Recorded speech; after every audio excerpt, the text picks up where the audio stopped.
I think Zaz would be mortified by everything that just happened right now, where I don't think Zaz knows, because he's not in his seat yet, that all of us were watching him in the green room taking his shirt off, and then at some point he took his pants off. What? And there are cameras everywhere around here.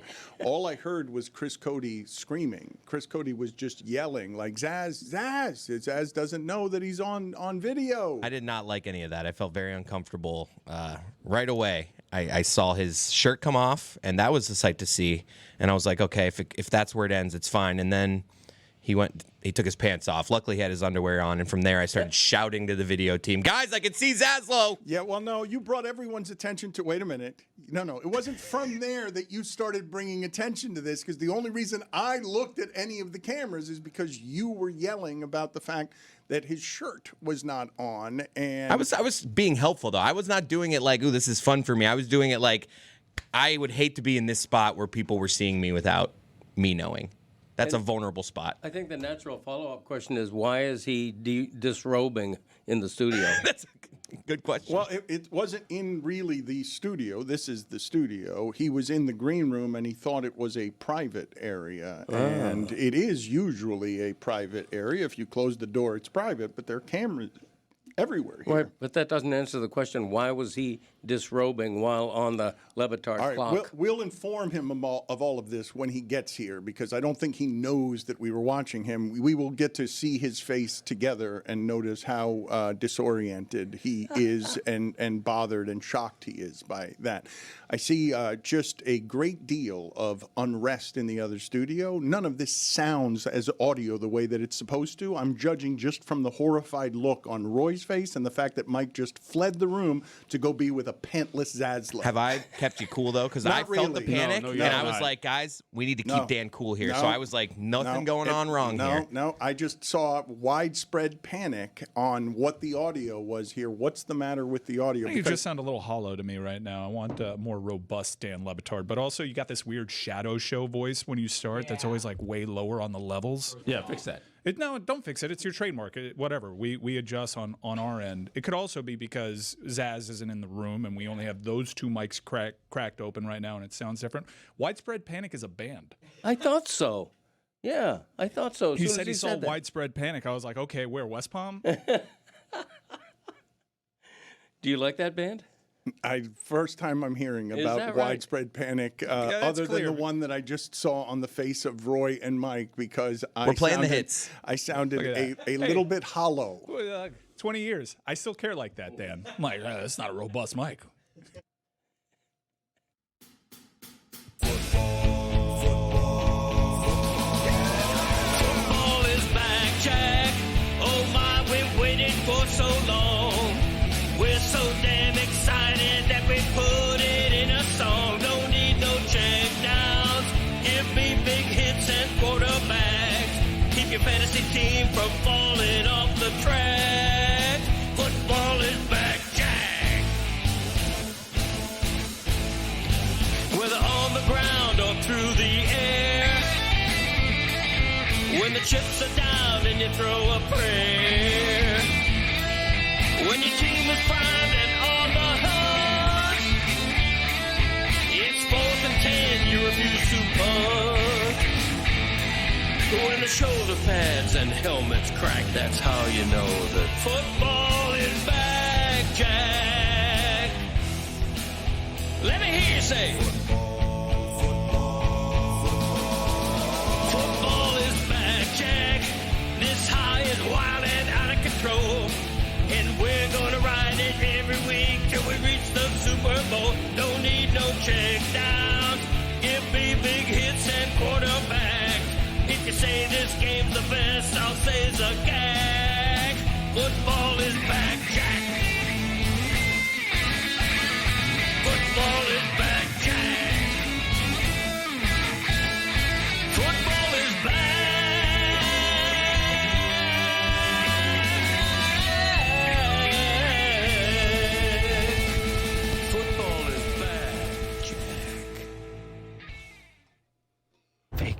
Show. Yeah. Biggest game in 20 years. History is gone. We are right here, right now. And every team they thought was going to beat us is taking their ass home. University of Miami. Another pass play that's intercepted. Taking it back is Keontae Scott. Ole Miss tackles. Chambliss lobbing it up behind the defense. Dejan struggling. Tackle from behind. Well, good enough. There you go. Stop it. Come to this stadium. Don't come back. No. Oh! Hello. Fake break camera show. We put belt to ass. We did it every week, and we're going to keep doing it until we land back home in our stadium for the national championship. Next week, same deal. Same bat channel, same bat time. Belt to ass. Just having fun, man. Malaki. Ho, ho, ho! So did we!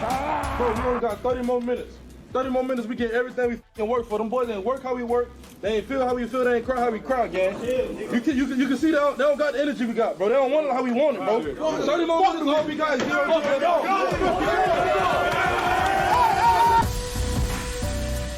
Biggest game in 20 years. Mass kicks ass. Fake break camera show. Zaslow, you look great. Punt. You look,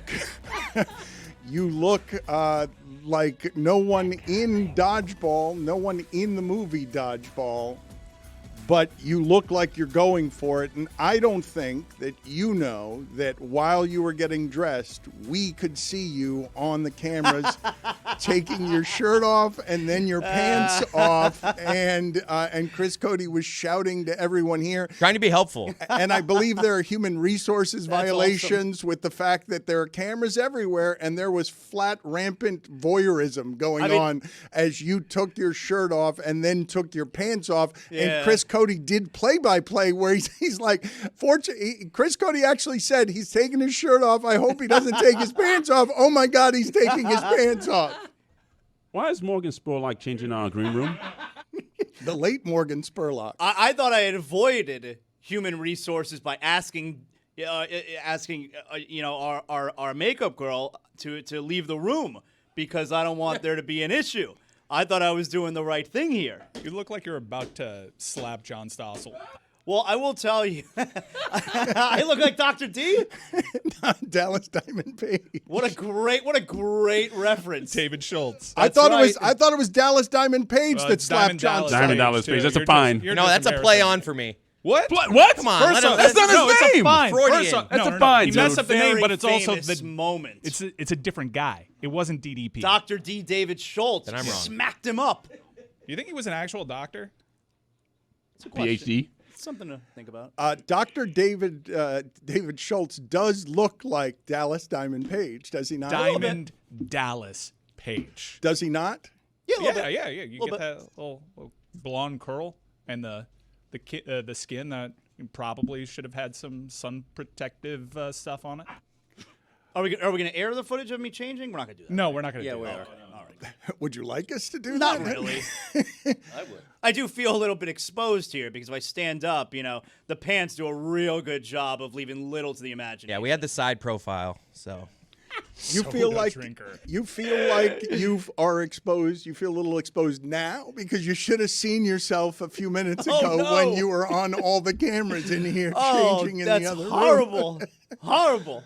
Greg You all Cody, were looking? Greg Cody, before we get to your University of Miami thoughts and before we get to the Dolphins and the availability of John Harbaugh, I want to know, and I have wanted to know for 24 hours, the nature of your feud with Richie Rosenblatt. I don't consider it to be a feud. Is this mic on? It doesn't sound like it's on. It is. You're fine. Maybe turn up your headphones.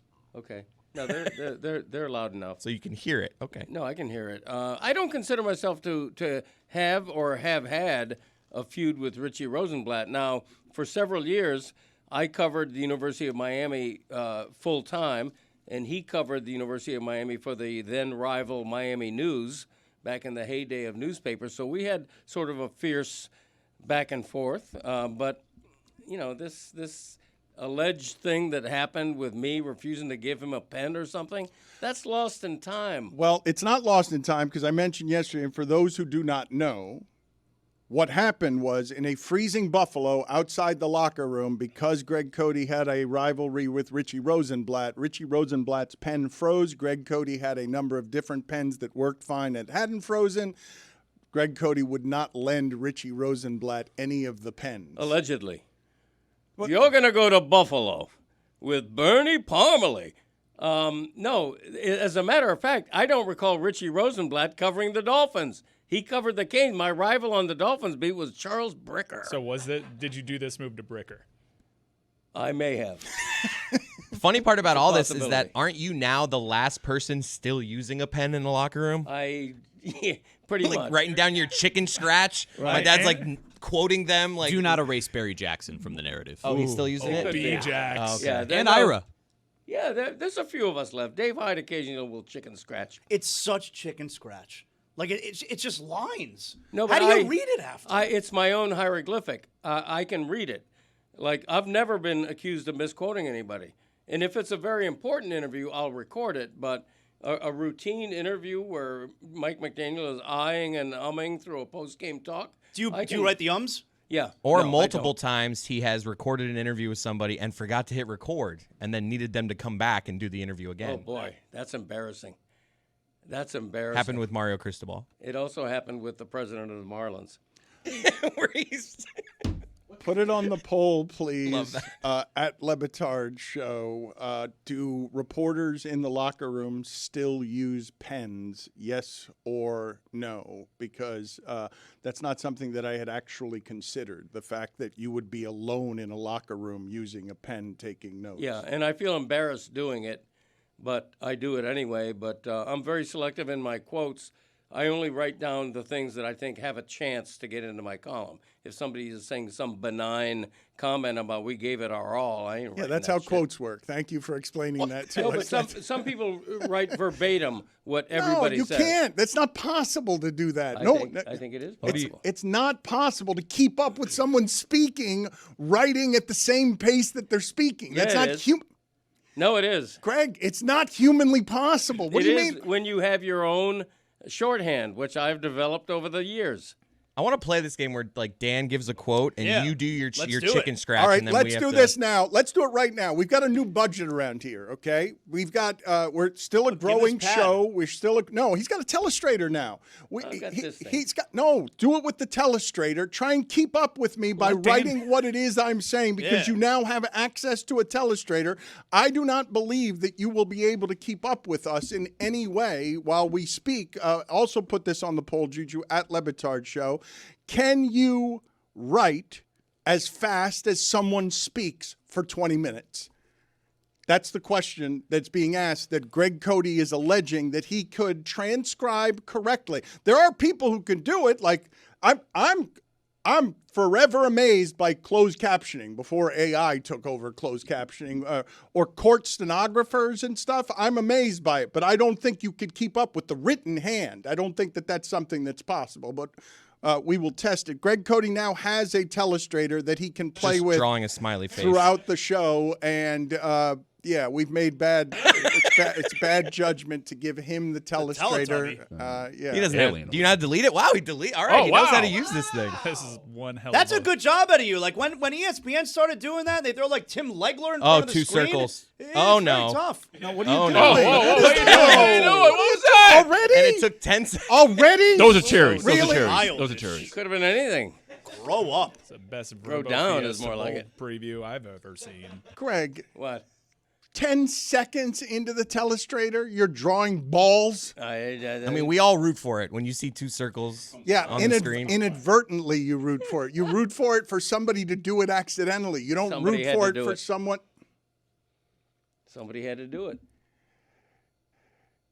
John Harbaugh is now available, and people were talking about this for weeks. And I know that Miami Dolphin fans are going to be excited about go get the guy who's a giant name and has done some winning. I'd prefer if he came with Lamar Jackson. I actually prefer if the pros just started doing what Auburn and what college football is doing, what Oklahoma State is doing. Oklahoma State just goes and gets North Texas's coach and quarterback. Now Auburn just gets the University of South Florida's coach and quarterback. When they talk about paying Byron Brown more than anybody in NIL, what's that number going to be now? Those numbers are going to keep going up, right? If Carson Beck's between $3 and $4 million a year, and now Auburn wants to get in the game because they've fallen behind everybody in the SEC, and they just steal South Florida's coach and quarterback, where are these numbers going to end up when I'm reading quotes from Drew Rosenhaus, who's representing Byron Brown, and Drew Rosenhaus is realizing, wait a minute, I can get a percentage here on people who are going to be making $3, $4, $5 million because the salaries are now going to keep going up in college football because it's not like Auburn's going to show restraint if they need a quarterback. It's been reported that Brendan Sorsby kind of set the market at $5 million. It's tricky because even though Steve Sarkisian mentioned, like, I don't know if anybody's actually following the salary cap, but these are capped rosters. They're supposed to be. No, anyways. they're not. They're supposed to be anyways. No way. So you're the way you're supposed to go about it is like, do we really want to pay a Brendan Sorsby $5 million of our approximately $21 million cap? How do we build a roster that way? So you're going to have a lot of situations like the DeMond Williams situations, are you not? For those that are not familiar, where the University of Washington quarterback it signed and then entered the portal while signed. Yeah, it was announced that he re-upped with Washington after it was initially reported he was going to entertain the portal, and he had signed his contract, and it's been reported that it is signed, executed, and yesterday it was reported at a bad time because they were doing a celebration of life over at the University of Washington when all this stuff started to break, that he was re-entering the portal with a do not contact tag on it. The early reports suggest LSU is in the mix, and all that was breaking while Sam Levitt was at a basketball game sitting next to Lane Kiffin. Sam Levitt, by the way, also has a do not contact, and he's touring the entire Southeast right now. This is the DeMond Williams. What does that mean, do not contact? Just like, don't contact me, I'll contact you? Exactly. But Miami got sued by Wisconsin for what happened with Xavier Lucas. Now, Darren Heitner, the attorney that helps out a lot of athletes in these, has provided plenty of color on the situation, saying that Wisconsin acted illegally in that they didn't allow for Xavier Lucas to enter the portal. This is a different situation. It is a marquee Big Ten quarterback. It's going to get ugly. It's a bit of a show. Well, it's already ugly. All of it's a bit of a show. And when I say I understand that there are rules, but there are no rules. Like, no one's going to abide by these rules. $20 million is cheap. If I tell Auburn right now, hey, you can get into the game by skirting some of the gray areas around, we're making up all of these rules as we get along. As we go along, I believe that they're going to just continue breaking all of these rules and testing anyone to try and make them stop, especially when the penalties end up being, oh, you'll forfeit games nobody cares about from a couple of years ago. Wow. All the enforcement is toothless. Right. I mean, Michigan gets to keep their national title. I get it. Also, I think the Auburn thing is kind of a disaster. Deuce Knight is a much better quarterback, and they let him go. I don't bringing over a group of 5 roster to the P4 level. That's a plan. I don't think it's a great one.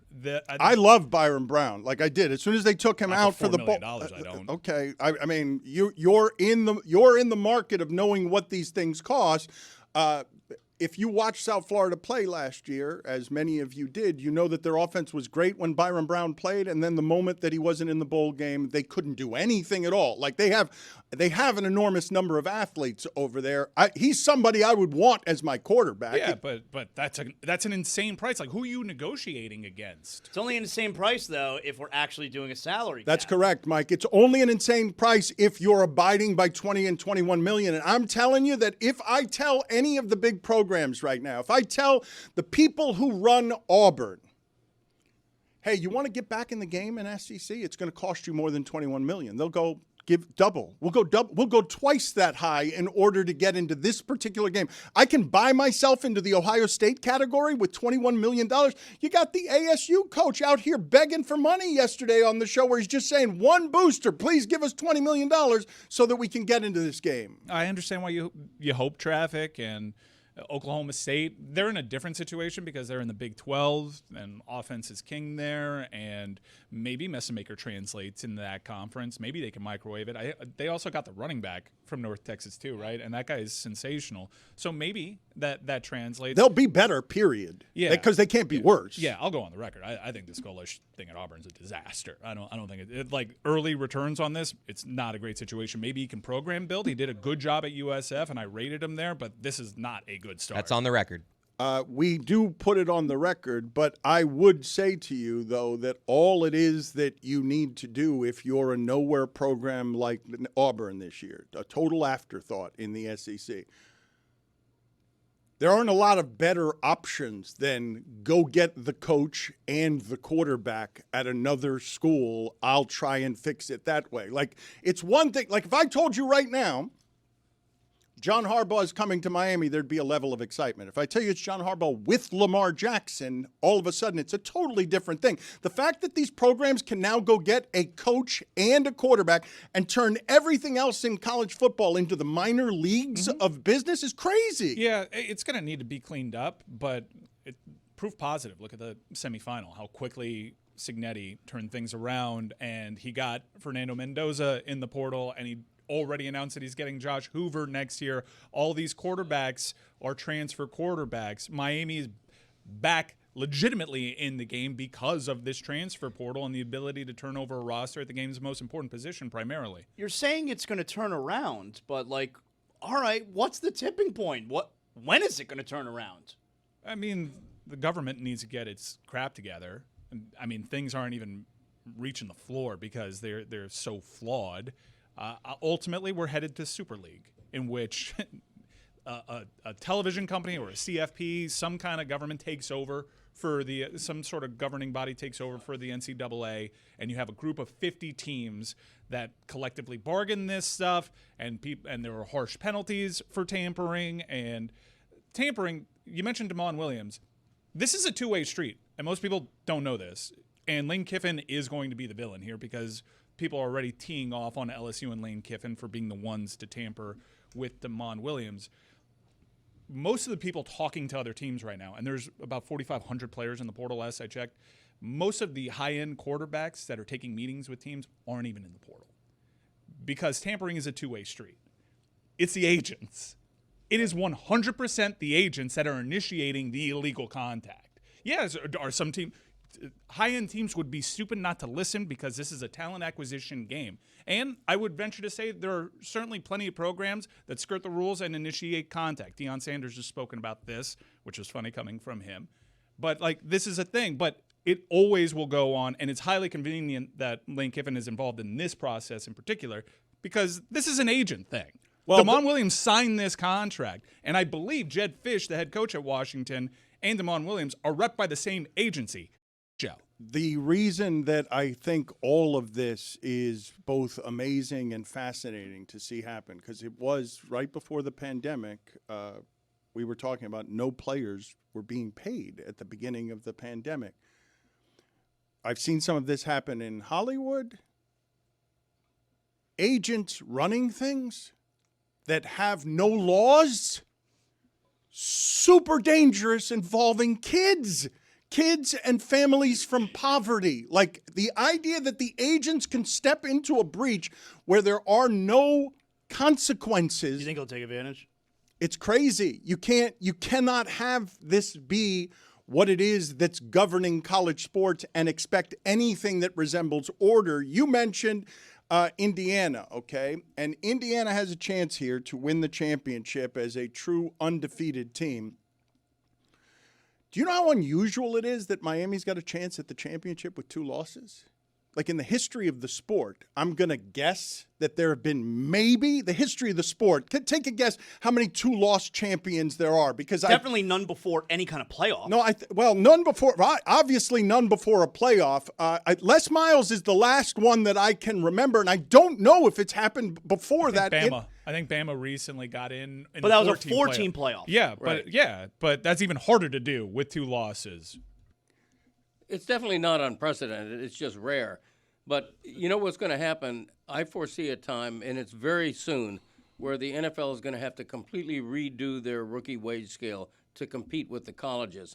Because if you get a situation where a star quarterback can make more money by returning for his senior season than he would as an NFL rookie, that's a problem for the NFL, and they're going to have to deal with that. Please look up for me 2-loss champions all time in college football, because I cannot imagine that there have been very many in all of the years that this has been going on. All time, like especially now with a bunch of teams claiming championships Right. afterward. Miami had a team that was a 2-loss national champion, right? I don't think so. The team that lost to Florida, or was that a 1-loss? I don't. That I was a don't. one-loss. They lost there the might have opener. been a team in the '60s that won a Jeremy's got it.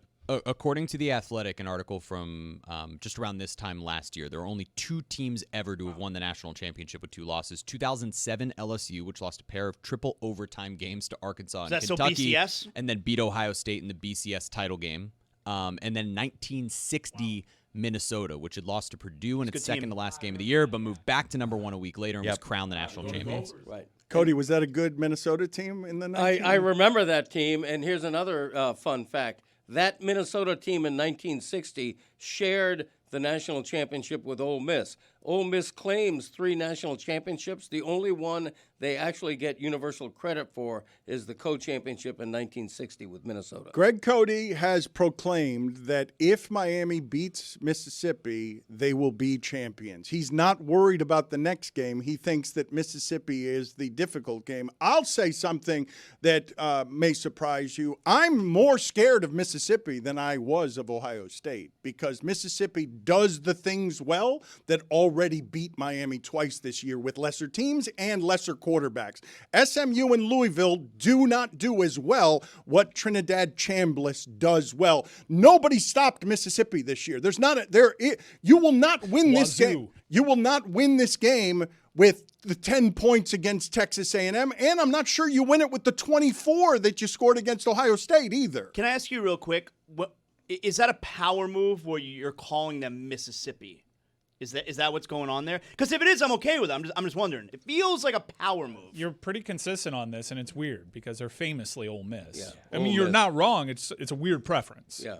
University of Mississippi would be the formal. Why don't you go there? That's really taking it another step. Yeah. I like Roy's often said why he refuses to do it. Are you doing a Roy thing? Are you an ally? No, I'll tell you what it is an that ally. I'm doing. What I'm doing is that my father, whenever it would appear on a script on the highly questionable page, my father would always read it accidentally as Ole Miss. And so I just dismissed it from like any compartment in my head. And I prefer that, actually. I just well, that's how Greg says they tackle, as Ole Miss tackles. They Like- do. Ole Miss tackle. I'm with you, though. I'm more nervous about this one, which is a ridiculous This sounds thing to wacky. say. All I've does. heard all season is about that Ohio State roster. Yeah, I mean, Miami was a 9.5-point dog against Ohio State. Miami had to travel to College Station. I understand why it sounds weird, but stylistically, this is difficult. I mean, we mentioned the top 3 passers when it comes to getting the ball out quick.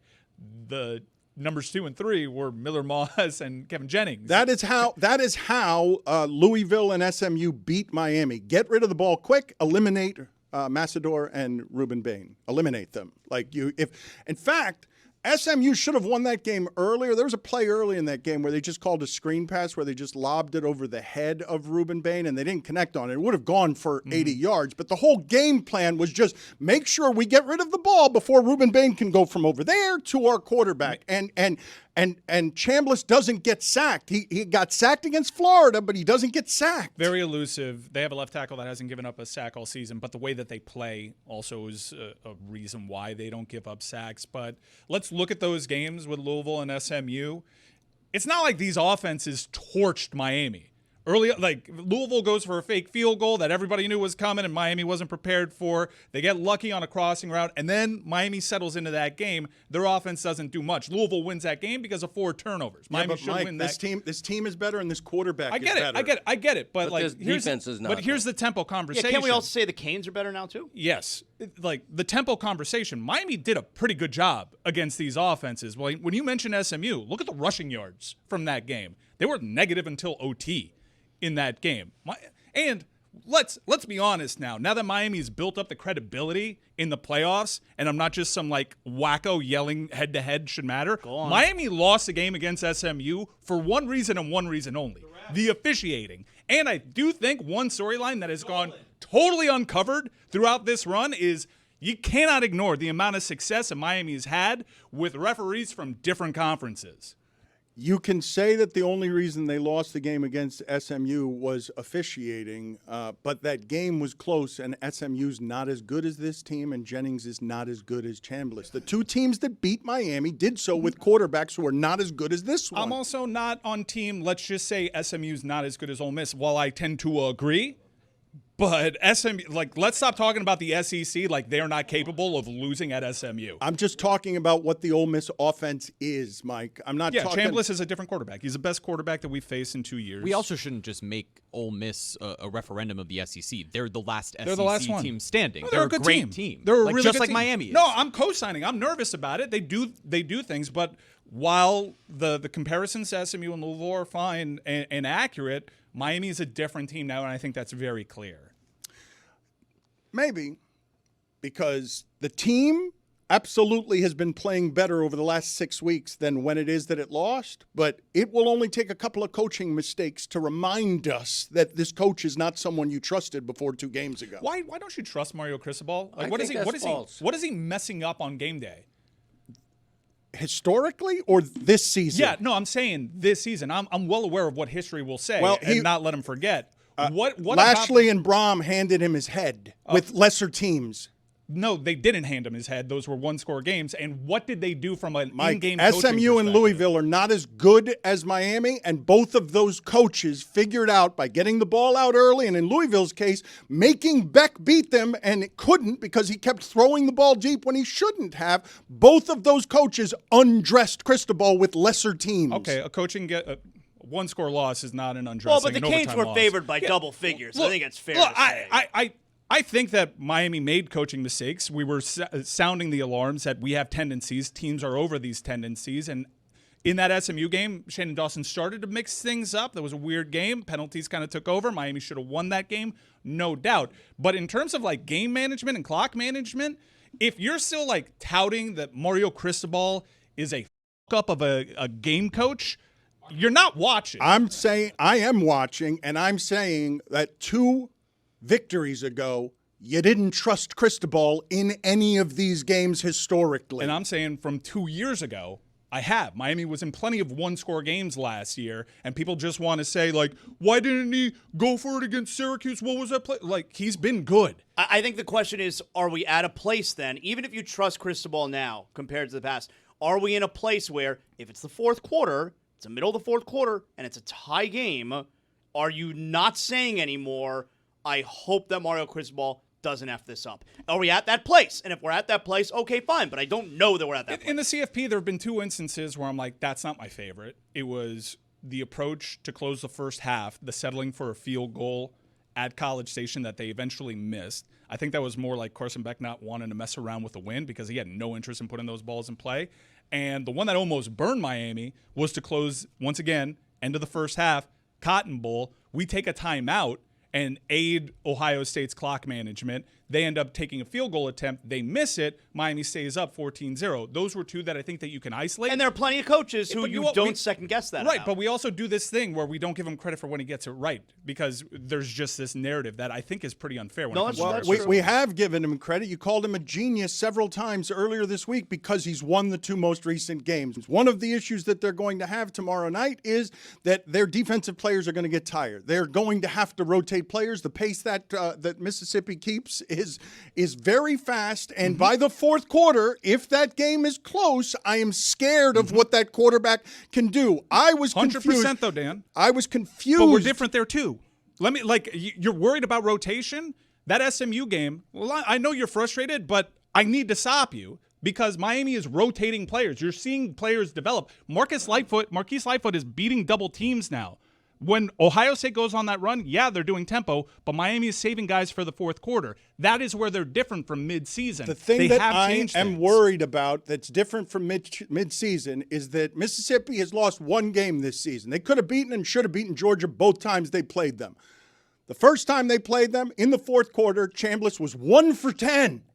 And the last time he played him, he couldn't incomplete a pass in the fourth quarter. That's what I'm worried about. I'm worried about in the fourth quarter, because Georgia has plenty of rotating defensive linemen as well. In the fourth quarter, nobody could do anything with Chambliss. Look, we also know their coach is going to be good to go in the clutch, even if he hasn't been a head coach. Because did you guys see what he said yesterday? He was asked about how hectic this week has been. He said, "My next door neighbor was Aaron Hernandez. I know this is more chaotic."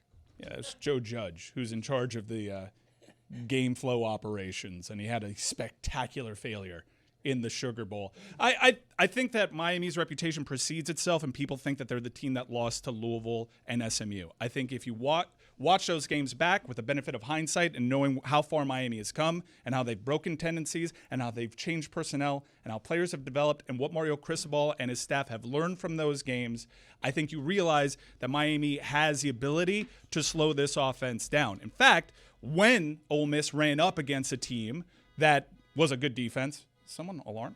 I'm hearing a car alarm right now. That might be my car alarm. I don't know what's happening. That has out to be. there. Your car's the closest car here. Yeah. They played stealing your Oklahoma. car. They played Oklahoma and beat Oklahoma. And I've listened to a lot of Ole Miss. I've listened to a lot of Ole Miss podcasts invoking. Oh my And God, it's off. That's a fine right there. Imagine if that happened to That's me. amazing. Yeah, that's Oh worse. my That's God. true. That's a That's good worse than a point. text message going off. I didn't Seriously. set off the alarm I think of that's my a car. $100 fine. That's And- and $100 $100 fine. to everybody. That's Is that in a rule book? $1,000 Did you just fine. unlock the door for the person out there breaking in? Yeah. We should check up on your car.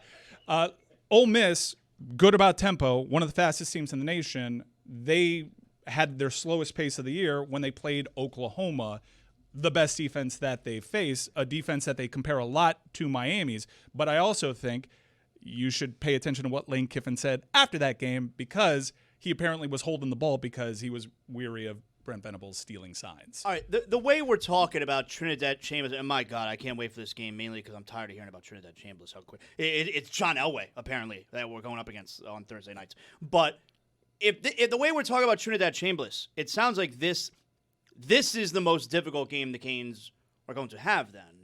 This final can't two, be right? true. They'll play the Like, I know Heisman what you winner. guys are doing, styles, but the roster's here. I disagree with that. I don't think Ole Miss is as good as Indiana or Oregon, but if they get past Ole Miss, which I think they will, they have a home game, and UM does not lose home games for the national championship. I just said earlier that I fear this game more than I feared Ohio State, and they were a 9.5-point dog against Ohio State. And the reason I'm saying that is only because Ole Miss plays the style that already beat Miami twice better than the two teams, Louisville and SMU, who beat Miami with that style. If you knew, the reason Miami is here is pass rush. It's not we can say running game. We can say Carson Beck's been a game manager. The reason they're here is because they've got two first-round picks as edge rushers, and if you play a style that's super fast and also the quarterback gets rid of it very fast and doesn't get sacked and doesn't throw interceptions, I'm just scared of that. I think you're going to need to outscore them in a high-scoring game. I don't think defense wins this game. I get it. No, defense is going to have to win this game, but also important for you and the audience. Let's stop pretending like Louisville and SMU are the only teams that play tempo against Miami. Miami's run up against most of the teams in their on their schedule play high tempo, but and it's Miami's not tempo. handled it fine. But it's not tempo the tempo is not what worries me. It's the quarterback getting the ball out so fast is what worries me. Miami's played a few of those. As soon as I saw what Braum was doing with Louisville, okay, as soon as that game started, I was like, oh. He's making sure that Ruben Bain can't wreck this game. He's not trusting his quarterback. He's telling his quarterback, just throw it to Bell, the first-round pick, as quick as you can on slants and make sure that Ruben Bain does not take the ball in the other direction. And so as soon as that started happening, it puts the game in Carson Beck's hands. How do you guys feel right now about that, about the idea that this game might come down to you need Beck to be better than Chambliss? Oh, you don't. I think Beck has been really smart, and Beck has fundamentally changed himself to the point that you can call him a game manager. I think his greatest asset right now is checking into runs. He's a very smart quarterback. Teams are daring him to find holes in the zone. He has totally reshaped the way that he plays. I think he's going to have to play his best counting numbers game of the playoffs, because I do think this offense will be challenged early on to keep pace, something that they've had the luxury of not having to do. But Carson Beck has totally reshaped himself. I really think you got to give Beck a lot of credit, because it seems that you're right with everything you're saying there, and everything that he's doing and the way that he's changed his game is absolutely for the betterment of the team, and it is worse for his future as an NFL prospect. Well, it's a little bit crazy when you consider it, actually, Zaz, because it would be totally normal for any college kid after playing that FSU game where FSU is daring them to throw deep with their corners, playing one-on-one coverage, to get filled with yourself. You're unbeaten. You're a top 5 team in the country, and you love the deep pass because you get to show off your arm. That seems like it'd be a great deal of fun. For him to go from that to the humbling of, no, I lost the Louisville game. That's my fault. They're not better than us. We're playing that game at home. We're down 9 in the fourth quarter and only in the game because we're recovering a fumble we never should have had because our quarterback threw us all in a ditch. The pain of whatever that wallowing was, to change a kid who could fall in love with, wait a minute, I'm a star quarterback. I'm the highest paid quarterback in college football. People want me. They know my name. To go from that to Alex Smith. It's impressive. It's a big ask.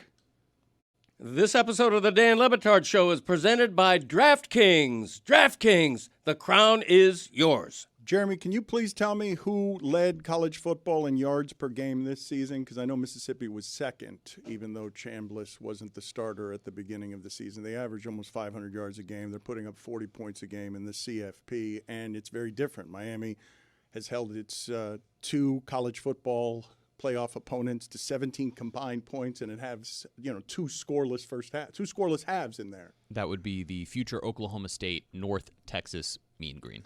And USF is 3rd on that list, and FSU is, 6th on that list? 2 teams that play tempo, 2 teams with, if you look at the numbers, good quarterbacks. Not a quarterback like this. I wholeheartedly agree. Great quarterback. But Miami does hold teams that play with tempo in check. You guys got me all scared thinking that these 2 teams with pace, and now Mike's to everyone they played with. Like, come on, what are we doing here? But Miami led the game against FSU by 25 points, and then in the fourth quarter, FSU scored 19 points by running 36 plays in 9 minutes of game time. 100%. It's a problem. 100%. And that, to your rotation point, I'd be worried about that. Ruben Bain, for as great as he is, I wouldn't categorize him as this high-motor player every snap. Like, in that FSU game, what did he play, 76 snaps in that game? Miami, and Corey Heatherman has spoken to this, they had to learn to bring guys along online. Guys like Herbert Scroggins, guys like Marquise Lightfoot and Armando Blunt, they were not checking into the game at that time. We're still doing the whole snaps. How many games did he play? There were a number of times. There were a number of times this season, including during the Texas A&M game, Mike, late in the Texas A&M game, where I'm watching Ruben Bain. He was just sort of wandering around out there because he's tired. Which is why we needed rotation, development, and depth. At the start of the season, I said, I don't think Miami has enough on their roster right now to win a national title because I don't believe they have the depth. And I would have continued to say that all the way through SMU. And then something clicked. Look, Justin Scott has really come on the defensive line. 5-star. You know about Justin Scott? Marquise Lightfoot. I saw Marquise Lightfoot in Green Tree, and I was like, who is this guy? This guy doesn't look like he's going to amount to anything. His waist is super small. He was a 5. I'm like, he looks thin. I'm like, that's what a 5-star is supposed to look like? Dan, his waist is doubled in size, and he's learning from Jason Taylor, who, if anyone can teach how a slender man how to rush the passer, it'd be him. You know about that double in size waist? And now he's making impactful plays against top-end competition. This is why I'm saying, like, if you want to talk about Miami against tempo, If you want to invoke those games, be fair to. I'm nervous about it too. Hell, I'm one of the first people to invoke SMU and Louisville when it came to this opponent. You have to appreciate that Miami is a totally different team from even a personnel standpoint, not just from a tendency standpoint. Do you appreciate it? They have different players. You don't appreciate it. Le Batard does not appreciate how good Miami is. You need to appreciate. And listen, That's why Cristobal comes on Greg Cody's show. I didn't want to say Sazlo it. Show but- 2.0 also. Okay, there Not you go. this one. And Kane's insight. Oh, imagine that. What's Yeah, the one wow. he didn't come on? Huh. Imagine that. No, because you're a negative guy. You know, I say Mario Cristobal, and you think of the way the Georgia Tech game ended 2 years ago. You got to get past that. We're also obsessed with the fact that this quarterback throws fast. Miami's got an excellent defense, not a very good one, an excellent defense, especially against the run, much better than last year against the pass. And one other thing we haven't mentioned is that, look, people are calling them Ole Miss tackles for a reason. Ole Miss is half a team. They have a bad defense. Miami's Brobdingnagian line is gonna control the line of scrimmage. What's that word? Can Brobdingnagian. write it on the telestrator? How do you spell that out that? for How do us. you spell that word? I'll What does spell it that out what does for you. that word mean? It means the University of Miami has 5 giants on the offensive but line. but what is the word? Say it again. Erase. It's Check out the Greg Cody show. Brobdingnagian. Brobdingnagian. That's I'm gonna one spell word it. or 2 words? Is that someone's name? No, What it's, is that? It's one word. That's a verb? All right, here we go. So B. How many letters are in? R. I'm about to spell it. That's talk it out as you spell it. That's probably one of those adverbs. Ding. Say what you're spelling. Write your letters. Brobding. Spell it out. Nagian. Audio. Can you say the letters? Brobdingnagian. That is not a word. Miami has a Brobdingnagian offensive line, and Mark Fletcher is going to run for days against that defense. They're going to control the line of scrimmage, the TOP. That's why Miami's going to win this game. Brobdingnagian. Adjective. Gigantic. Put it on the poll, please. Have you ever heard anyone use the word Brobdingnagian before? One last point on Ole Miss. I don't think they're just a quarterback team. They got plenty of talent. He likes to spread it around. They got really good wide receivers. But the player that I'm worried about, there's been one running back that really hurt Miami, really hurt. And he was getting outside on the perimeter, which is not something that we often see. It was Brown from Louisville. Kewan Lacey is a really fantastic football player. He can bounce it outside. I know he's coming into the game carrying an injury, but he's got power. He's a complete back, and he can hurt Miami. Do you realize, Greg, that when you said that, I thought that you were referencing a former Giant player? I thought it was 3 words. I thought his name was Brobdingnagian and his nickname was Dig. I thought his middle name was Dig. I thought it was Ding, for sure. not Dig. Okay, Ding. sorry. It sounded like Dig. You used a 15-letter word when you could just say big. Yeah, that's Right. no, praise me, Jeremy, one or the other. Jeremy's an ally there. I love that. I know. Why use 3 letters when you can use 15 words? Damn That's right. the Jeremy philosophy. Greg, I know. Relax. Look, you got this weird 2-0 attitude when what's gotten us here is 1-0. Looking ahead. You're looking ahead, and you're citing history in terms of Miami's never lost a national championship game at home. If you want to play that game, don't Google their history in the Fiesta Bowl. Oh, don't do it. Greg's looking ahead. Dan's looking back to Georgia Tech a couple of years ago. I mean, it's just Put not it on the good. poll at Le Batard Show. Do you now trust Mario Cristobal implicitly to win the big game? I'd vote yes. I want to go back to what it is that happened yesterday in Baltimore after 18 seasons. The Ravens are one of the most stable franchises in all of sports.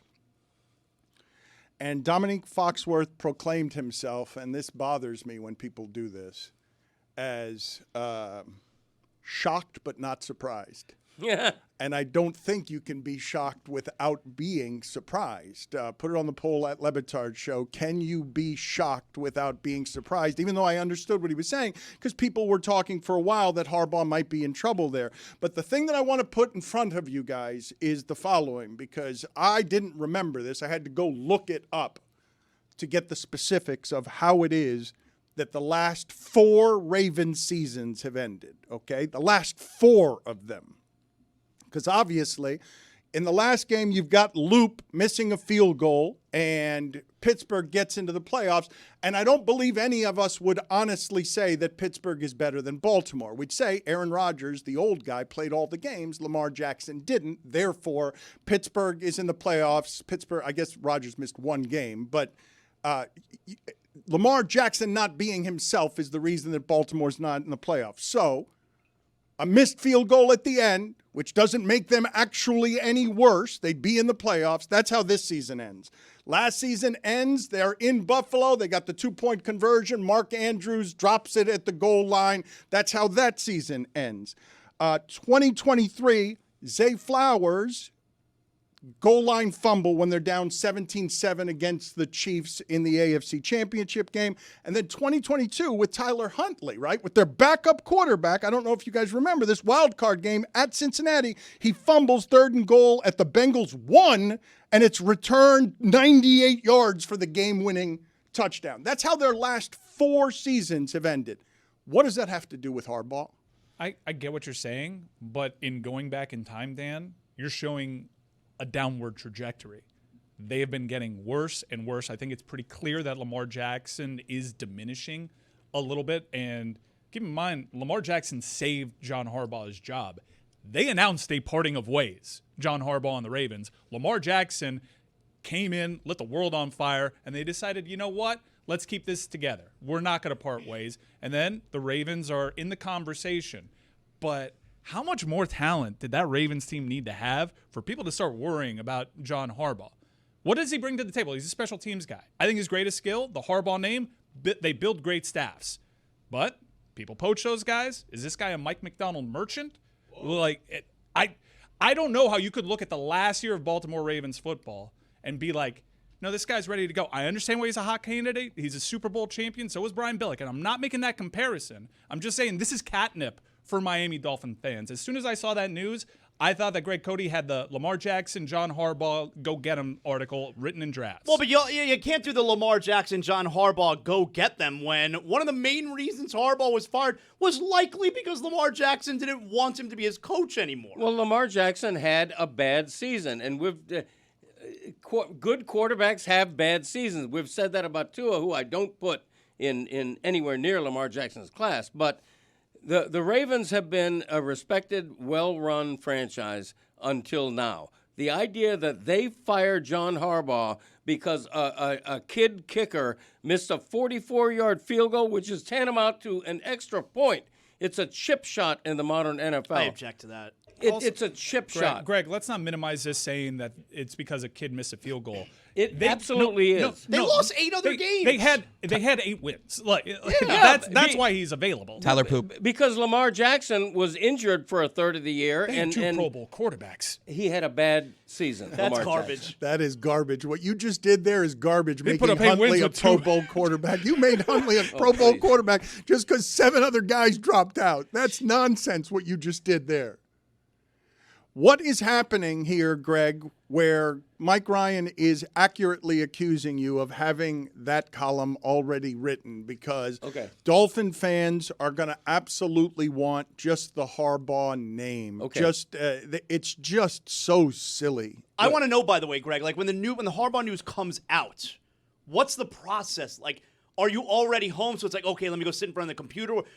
Are you out and you go home and get in front of the computer? Or did you have it pre-written weeks ago? Yeah. No, it was not. It was not pre-written because I didn't think Harbaugh would be fired. I didn't think Baltimore was that dumb.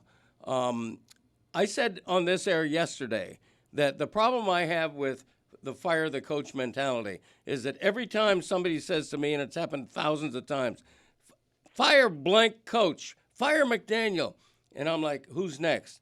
And the answer is always anybody, which is not helpful in the least. In this case, the possibility that John Harbaugh is next, if I were the Dolphins, I absolutely would get in line to hire John Harbaugh instead of Mike McDaniel. Well, let me ask this question because I think the media at large does a wildly terrible job of really understanding what it is that coaches do, and why it is or how it is that Harbaugh's 16-hour day provides advantages for him that Mike Tomlin can't figure out with his 16-hour day. I think all of that stuff that we do is very poorly done. What is John Harbaugh bringing specifically that you say, I believe that skill is something Mike McDaniel doesn't have and will never have? Like, give me what the things are that you think are coming with him that I suddenly, because I think that Harbaugh name has some fairy dust and it's just something that's exciting, but that you say that just because he's won there. And I don't think, as we just saw with Pete Carroll and countless others, I don't think you can actually take it with you wherever you go. I don't believe that. I believe that the Raiders' job is a bad job, and I believe that the Dolphins' job is a bad job because they don't have quarterbacks. I don't disagree with that. I think what you get in John Harbaugh is a man with a fairly impeccable reputation. If you're a big free agent, and maybe it's a free agent quarterback, would you rather play for John Harbaugh or Mike Lamar McDaniel? Jackson doesn't want to play for him, and free agents go where the money is. I feel like a quarterback might say Mike McDaniel, though, just in kidding? terms Of of running course. the offense. Can I take a stab at answering the question from talking to other Dolphin fans? And Greg does a great job at that. I think John Harbaugh certainly gives off leadership more than Mike McDaniel. And when you're twisting in the wind looking for answers and you have the stammering uhs, I think people are like, let's get an adult. And this is an adult that has a Lombardi trophy to his name. This is like catnip for Miami Dolphin fans. They always fall in love with the big name savior, whether they get him or not, whether it works or not, because they feel like that's the way to dig them out of this. But again, look at the seasons. Mike McDaniel had one less win with a far less talented roster in a much more difficult division, I think. And yeah, the Ravens had adversity. They had injuries. They also have a really deep-ass roster. Mike McDaniel did a pretty good job when you compare it to the job that John Harbaugh just most recently did. We pull a Virginia Tech, we hire John Harbaugh, and we keep Mike McDaniel as our offensive coordinator. That has to be so weird for Brent Pry to be like the next year, you're fired as coach in the middle of the season and you come back as coordinator under James Franklin. That has to be so weird for him to sit in the corner and look at some of the same players and be like, you've been demoted because you're not good at your job. You were let go. My favorite, I see this all the time, like even over the last 24 hours since Harbaugh has been fired. How about the Dolphins hire Harbaugh and make Mike McDaniel the offensive coordinator? Yeah, that's what we just said. Yeah. That's what we were saying. There are fans that want that. Mm-hmm. Oh, and it makes sense. It's logical. No, it doesn't. It makes absolute None sense. of that makes sense. No, it I'm doesn't. not saying Mike McDaniel would agree to that, but it would be a perfect marriage. Mike McDaniel is a classic example of a great offensive mind who may or may not be head coach material. Okay, I want to stop you guys just because of this, okay? I asked you a question that asked for some empirical things I can hold on to as to what it is that Harbaugh brings here. And Mike said gives off leadership, and you said impeccable reputation. That's nice. It's optics. It has nothing to do with Sundays. Like, gives off leadership? What are you impeccable reputation? You're looking for a guarantee? There's no guarantee. I'm not looking for a guarantee. I'm looking for vision. I'll take a stab at it. For one, I would fire Mike McDaniel today. All right. Again, well, this is yeah. Can we get the counter up? This is Thank the you. 50th straight day where you have Is it that fired many? Mike. It might be more than that. I don't. I'm know not what keeping the- track. I mean, just It is 48, and we are moving, I believe, I would now fire to 49. him today. Right. Okay. Mike Oh, wow, McDaniel. 49. Like you would the last 49 days as well. Like Here's- my countdown. Where's my click? Go on. Here's the thing. That's my gimmick. Here's the thing. All four Stephen Ross hires at coach, they're all first-year rookie head coaches. They're all coaches with no experience. It's Philbin, it's Adam Gase, it's Brian Flores, and now it's Mike McDaniel. All of them. Zero experience. None of them have worked. Give me a guy who's got some experience. Hello. Give me somebody who's done it. This is something different. This is something new. Now, with that said, Stephen Ross has no chance of being able to land Harbaugh. He's a Michigan guy. He's not. No, he's not. He did not go to Michigan. No. Stephen Ross is a Michigan booster. Right. But Harbaugh's not. Well, the his daddy Harbaugh is. name, pal. He Jim go to is. Michigan. The great Harbaugh name. He didn't go to Michigan. The great Harbaugh name is Michigan. Stephen Ross tried to hire. What are we doing? All right, What are we- hire Harbaugh's mom. You think Stephen Ross is like, that guy has nothing to do with Michigan? Come on.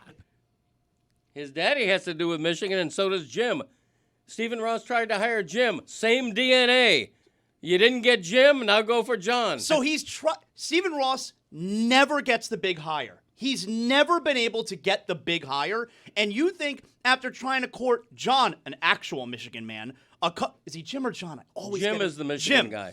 Trying to court Jim several times, who's a real actual Michigan man, and fails. You don't think that John's like, hey, Jim, why didn't you want to go work for that guy? You know why they failed? You know why they failed? You want to Google like what happened around the pursuit of Jim Harbaugh and how dicey that was? It's like, I understand. They're literally in the same scenario right now. I understand why you accuse Stephen Ross of not being able to get the guy, and he has very famously fumbled it, but like his problem is that he's too aggressively trying to get the guy. Like so he tries too hard? If he's playing it cool right now. Like he did with like Tom Brady. The Jim Harbaugh thing he would have got if he played it way cooler. So he should pretend like he's not interested. Play hard to get. I understand why it is that everybody wants the experienced coach. You want a name, you've seen someone do it before. Proven, not just experience. But you say this, but 6 of the 32 NFL teams have made the postseason the last 3 seasons. 6 of them. Sirianni, McDermott, McVay, the Texans, D'Amico Ryan, Mike Tomlin, and I'm forgetting one. These are the 6 that have made it consecutive years. Yeah, I'm trying to find Tomlin and LaFleur. That's well, right. You're in the costume, pal. McDermott and Tomlin are the only ones there that would classify as experienced when they were hired 3 or 4 years ago. Right. The other guys were all young guys, and I don't think that anybody right now would want McDermott. Mike is so disappointed in you for not doing LaFleur. For not doing you LaFleur. haven't seen the movie. I've never seen the movie. But like, it's a line from the movie. Cool. I've never seen it. You should have said LaFleur. Like the odds that we could get to a specific dodgeball reference organically. Is impossible. I already and told yet we you. got there. I refuse to watch the movie. You built it up too much. It can't be as good as you built it up. I'm not watching it. My question to you stands, though. In the instance that I just mentioned, all of those teams went with somebody that wasn't experienced other than, well, Tomlin wasn't that experienced either when the Steelers hired him a million years ago. And McDermott isn't somebody that anybody would want, even though he's got probably the best winning percentage in the sport. Right. So you want an experienced guy, but the people who are having the success, that's not how we're doing it anymore. Like we are going and getting young coaches who are the next thing, who can scheme it up and are visionary masterminds. But and Ross never makes the right choice. He's shown he can't find that new visionary mastermind. Right. He's been looking for the next Ben Johnson or Liam Cohen. He's 0 for 4. And is 0 for 4. That's a good point by you. Why is it always offensive guys? I get it, but like the track record of getting the brilliant young Flores was defense, though. I mean, he's so highly regarded, and credit to him, he was on to his ass before anybody. I think that defensive minds are probably where you go, look, it's all a crapshoot. I know I speak with conviction. I don't know how this works out. I don't know who's the best hire. Mike McDonald worked out pretty good. I like the way the defensive coaches are working right now, and I understand the Dolphin thing. It's like catnip. That's a big name. That's a big surname. But the one that escapes me as to how this isn't like a bigger thing when I talk to Dolphins fans is, you want to talk about surnames and young, brilliant minds. Chris Shula is right there. Yeah. What do we do? This one's easy. A lot of easy. Expectation right there. A lot of expectation. No one remembers Don Shula down here. No one remembers. Like, they all look like Greg, the people that remember the cobbler. No one remembers the expectation. Like, this is a homecoming. This is a great story. He's worked with Sean McVay. He's highly regarded. Well, this feels perfect.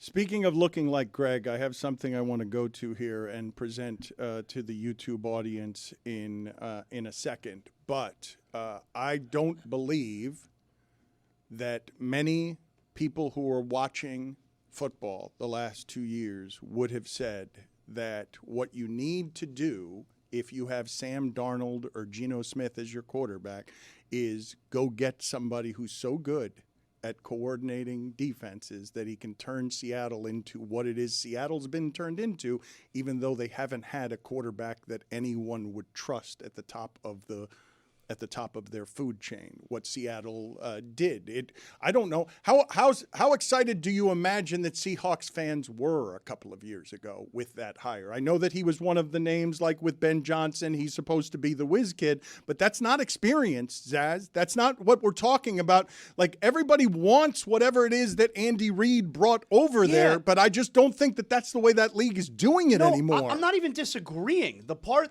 that I think we don't see eye to eye is Stephen Ross, not the NFL. Stephen Ross has not been able to identify that next young great coach. So since Stephen Ross is not capable of finding that guy, I would like them to get someone who has proven to be a good coach. Mike McCarthy. Agreed.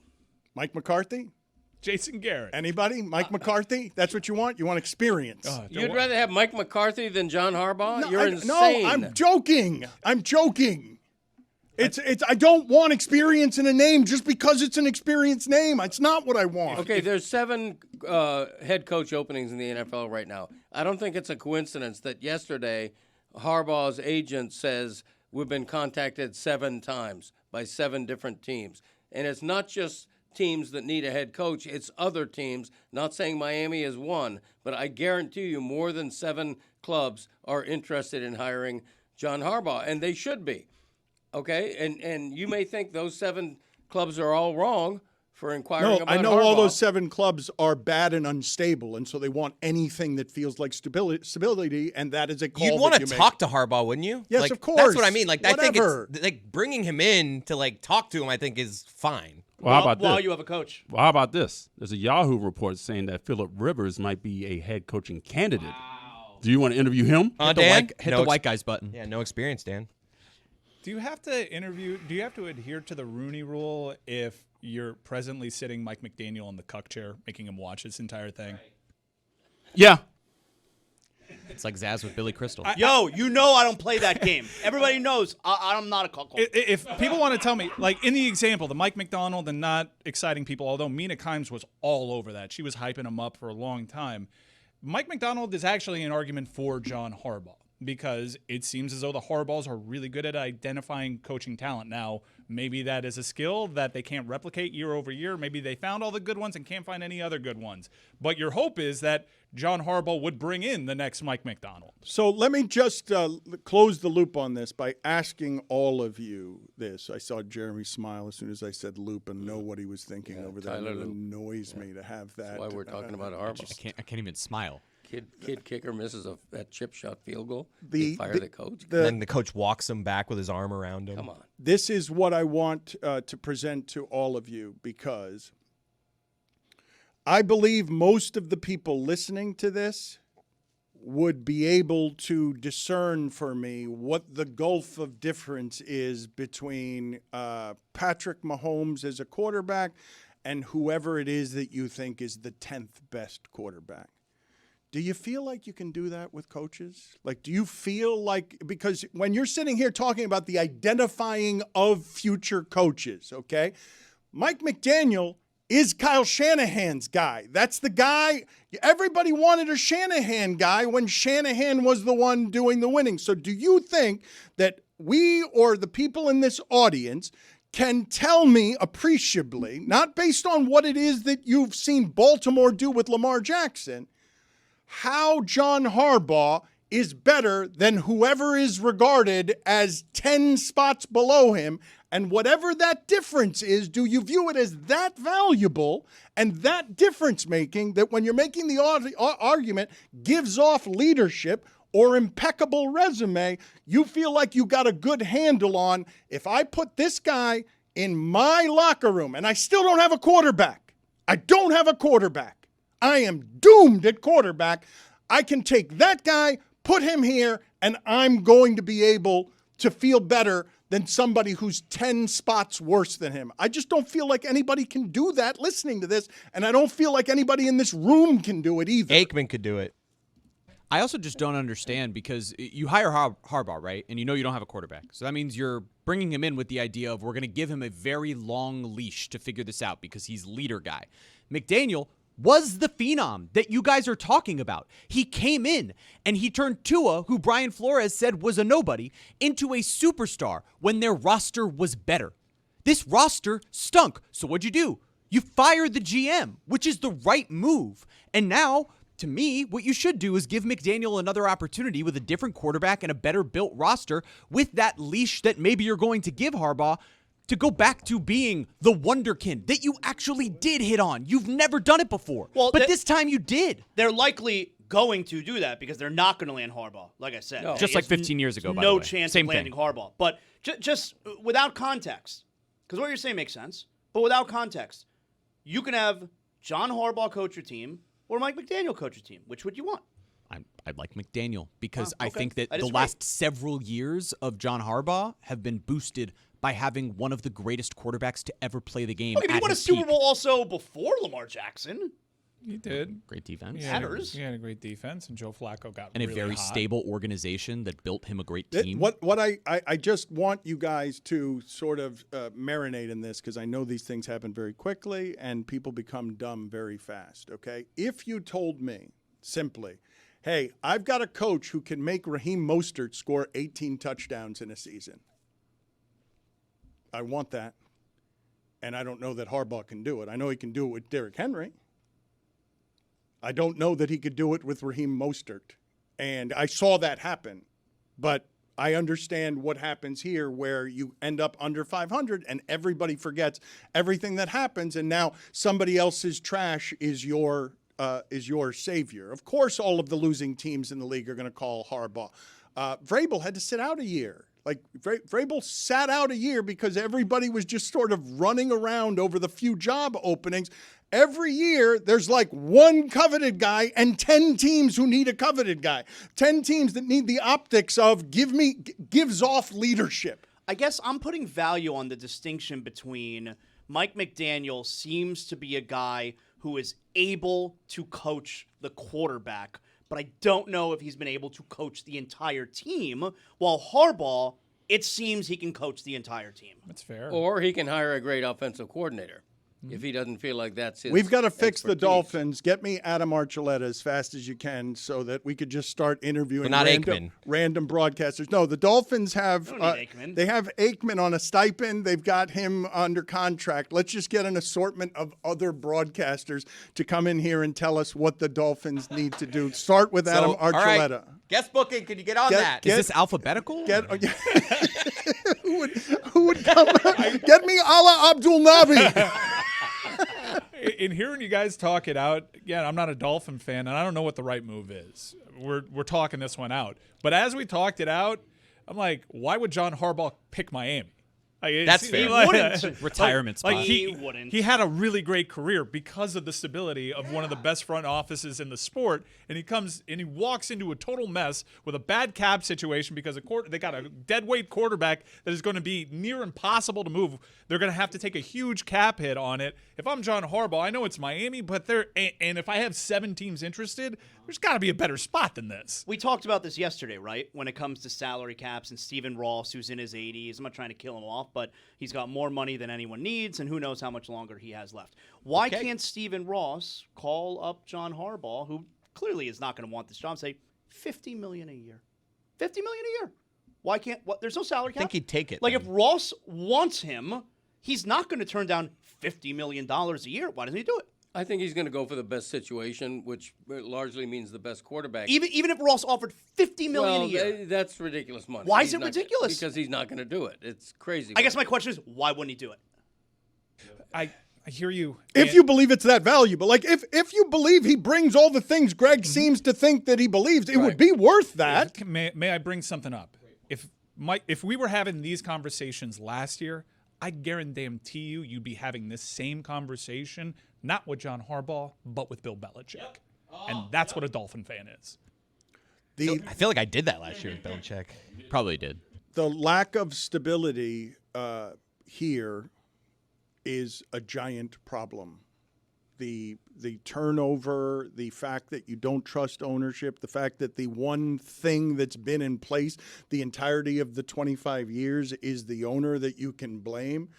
An owner I wouldn't blame right now if he tried to hire Brian Flores again. I pitched that in the middle of the season, Dan. How would that phone call Brian go? Flores would, when you were looking for leadership guy, a guy who's had the experience and learning from that first experience to come back better and stronger than before, doing it with another franchise, learning from a head coach that's stable over there. Why not Brian Flores? Because the Dolphins have a million problems, and defensive coordinator's not one of them. Anthony Weaver's very good. He's already interviewed for the head coaching job in at least one city. That's not your problem. Well, and when you talk about, by the way, McDaniel, like, can he coach the rest of the team? He brought in a good defensive coordinator. That defense that Dan thought was going to be historically bad got better and better throughout the season. Jeremy, isn't that a Harbaugh guy, the defensive coordinator that he brought in?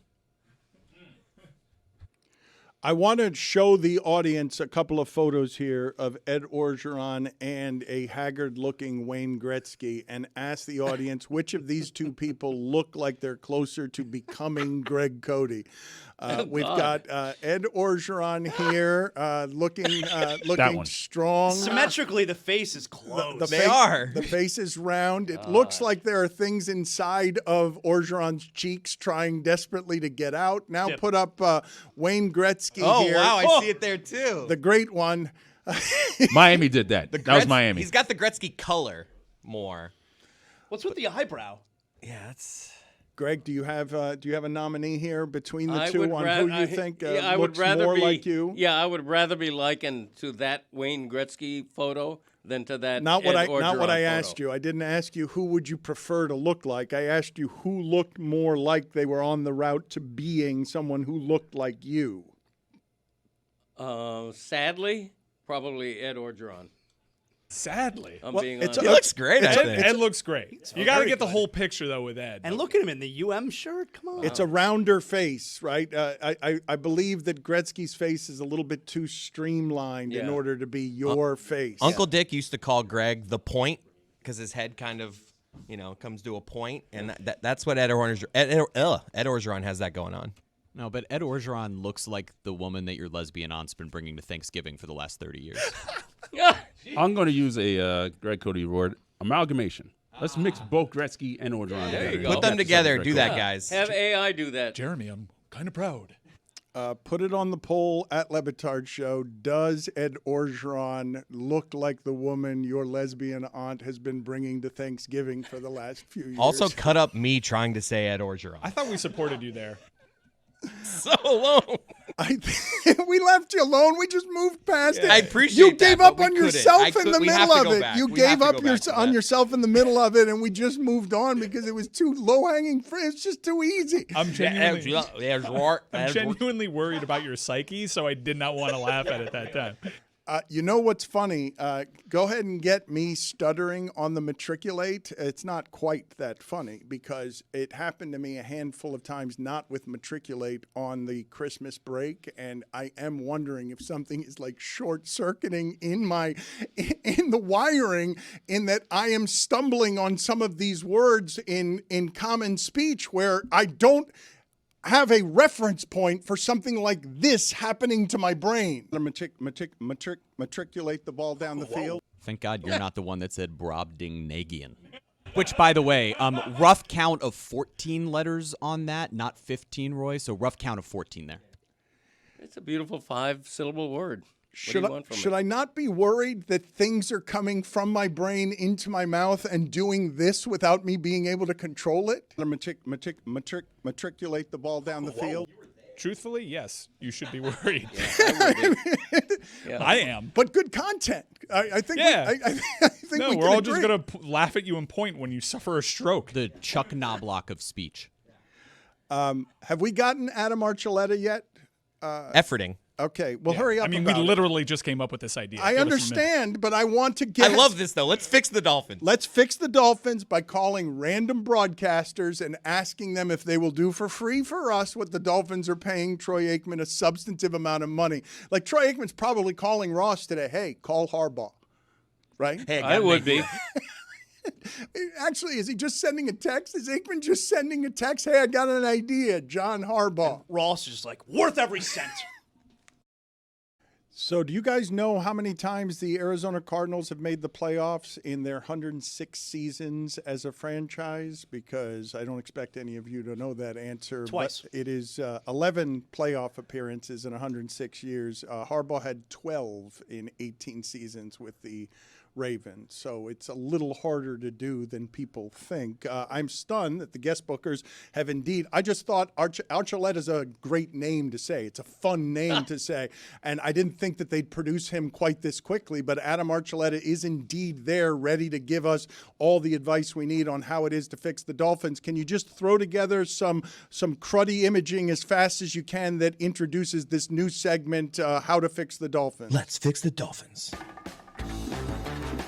Fix the Dolphins. Fix the Dolphins. Fix the Dolphins. Fix the Dolphins. Fix the Dolphins. Let's fix the Dolphins. Fix the Dolphins. Fix the Dolphins. Do it like Aikman. Aikman alphabetically is before Archuleta, but Archuleta is a broadcaster whose help we need to fix the Dolphins. Former first-round pick, obviously a safety in the league for many years. And he's the one of the voices in the AFC South, a member of the famous AFC South group chat that Mike Ryan has not been included in. So we are pleased to have him here. How would you, sir, thank you for being with us, how would you fix the Dolphins? Well, first, you forgot to throw in their connoisseur of really awful backup quarterback play. And I think we've graduated from the AFC South now that Jacksonville is so good. And we're now part of the quasi AFC North, AFC East crew. So you got to add that into my introduction. Okay, I'm sorry I introduced you poorly. You didn't answer my question at all. Listen, I mean, the Dolphins. Where do you start? I mean, you're in contract hell. You got to figure out your quarterback situation. Did I mention you were in contract hell? You got to get the GM and the head coach on the same page. There's a lot of fun stuff that you got to do down in South Florida. I feel like that's exactly what Aikman is being paid to tell Stephen Ross. 100%. Like it may sound ridiculous to you, but this is what Troy Aikman probably said. Man, where do you start? It is. And look, there's a lot of haves and there's a lot of have-nots in the NFL. And if you are saddled with a quarterback, a hole at quarterback, and you're saddled with salary cap quarterback hell, then that is a really, really tough place to start. Until you figure that out, then it's going to be an uphill battle for sure. Adam, does it bother you that we want you to do for free what Troy Aikman's getting paid a lot of money likely for? You know what? In a way it does a little bit, but you got to understand. You've got to understand where I'm at in life. I have a great gig. I've done well in life, but as far as analysts go, I'm not a quarterback. I'm not a Hall of Famer. So I'm kind of like the redheaded stepchild of analysts. Oh, you look great. So I do a lot of things for a lot less money than the quarterbacks do. So I'm kind of used to it. That's kind of part of my deal. And doing stuff for free, I guess, is kind of my wheelhouse. So, Adam, if you were being paid to advise Stephen Ross, are you telling him today, stick with Mike McDaniel? Or are you telling him, go after John Harbaugh? But you're doing it very poorly, I should say, as an advice giver. When you come in, instead of forcefully telling us what it is he should do, you're saying, well, where do you start? And it's a hell of an uphill battle. Like yep. We need confidence. Conviction. We need you to tell us what to do. Shoot the gap. Yeah, you go after guys that have done it, and you go after program builders. And listen, on one hand, I do like getting some new blood in the building, guys that are young, that guys have a different creative mind. And you tried that with McDaniel. Look, I like what Liam Cohen has done in Jacksonville, and I like what some of these young guys have to offer. So, yes. Is there a fancy what would the new coach have to do in Miami, similar to the Duval? Doral. Dale. Mike, before you get out of here, I know you've wanted to talk to Adam for a while because you want to be a part of this group chat. Yeah, Adam, I'm hopping on a bird right now to your old stomping grounds for the Fiesta Bowl, but I was so excited to hear your name pop up because Spiro Didi's made me a promise, and I take someone's word very seriously. In his last appearance, he promised that I could get added to this AFC South group chat. One of my passions is watching Spiro and Adam on the call of AFC South games and hearing Mo Alley Cox and the Jigs. The Jigs. Please, can you find it in your heart to actually add me to this group chat? I love the AFC South boys. I'm cool with it, but we changed the name. Okay, I'll be an AFC East boy. It's like AFC East North. I think actually we changed it just recently the other day to Solid 5 Crew, or the number one fifth crew. I think is what we are. So change it to Mo Alley Cox and let me rip that thing. Yes. What about Spin Cycle Crew? I'm with it. All I'm going to be doing is sending Mo Alley Cox gifs. That's what I bring to the table. I'm a vibes guy. You're in. All right, don't you lie. Make a promise. Oh, congrats. Make a promise. Give me. You're in.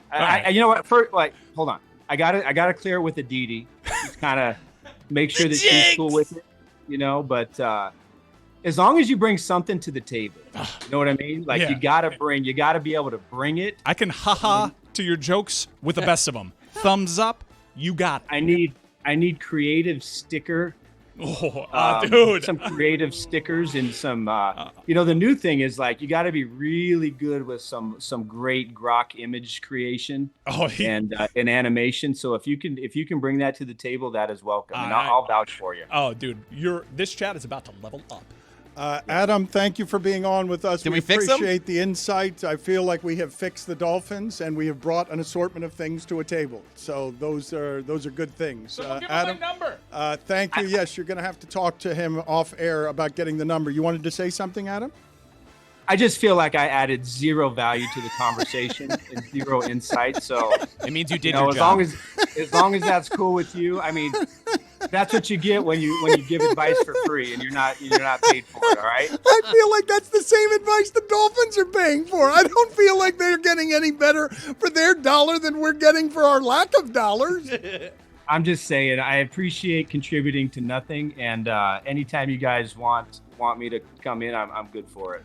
Greg, I believe that would have been a good time to use the telestrator to just draw things on Adam Archuleta's face. Have you forgotten that you have the telestrator? Yeah, I did forget. You Hang did on. forget. Okay. It's our first day with the telestrator out. Right now. He's gone now. Oh, he's gone. Okay. He's still there. Adam, He's still there. There we go. Yeah, he's still here now. There the you arrow go. through the head. Yes, You're going to that move again. Nice, okay. nicely done. Steve Martin. Steve Martin, yes. Adam, thank you for playing along. We do appreciate it. We're going to try and do it every day until the Dolphins get it fixed. Appreciate it. I can't wait. Thanks, guys. Have a good one. I love that guy. Success. He was so good on American Idol, too. That was a success, unlike the Miami Dolphins for the last 25 years.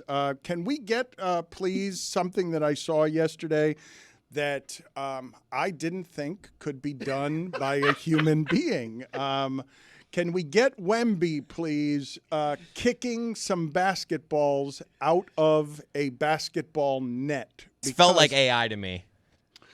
At Le Batard Show, do you believe, the poll should be, do you believe a human being can kick the basketball rim? That any human being can kick a basketball rim? Because this is as close as I have ever seen a human being able to almost kick. He could definitely kick And the rim. spoiler alert, Absolutely he could. it's Wemby. Yeah, for the audio audience. It's Wemby, and there are 4 or 5 basketballs stuck in the netting, and he just, instead of knocking it out with his hands, he jumps up and he knocks it out with his feet. He's doing it from a standstill. He could definitely kick the rim. And he could have just stood there and hit it, unlike just about any other human being. He wouldn't have had to jump. His foot was his foot was a foot short, I'd say, of the rim. Only because it hit the basketball. that looked like he was getting full extent. Like, I don't know if he could do the rim. If I'm But he being wasn't honest. trying to hit the rim. He was only trying You're to saying get a little the bottom crow of hop, the net. a little crow hop or something. I mean, he's doing a Karate Kid crane kick there. Give him a couple steps to get some momentum. You guys understand the question though, like so you've now seen it and you have some context. It wasn't very long ago that this was an unknown person in France. Here's Wemby standing next to Shaq, Making Shaq look like me, and dwarfing Shaquille O'Neal. Shaq is so big. Yeah, that's the only comment anyone ever makes. Jeremy, I'm not kidding you. Okay, anytime I've been with Shaq, what ends up happening around Shaq is people walk away from him muttering, he's so big. He's got to be tired of that. But it's also like, how is that not obviously what you came in with as information on Shaquille O'Neal to still be stunned by it? If you watched the Minnesota game last night, Those other players are actually standing.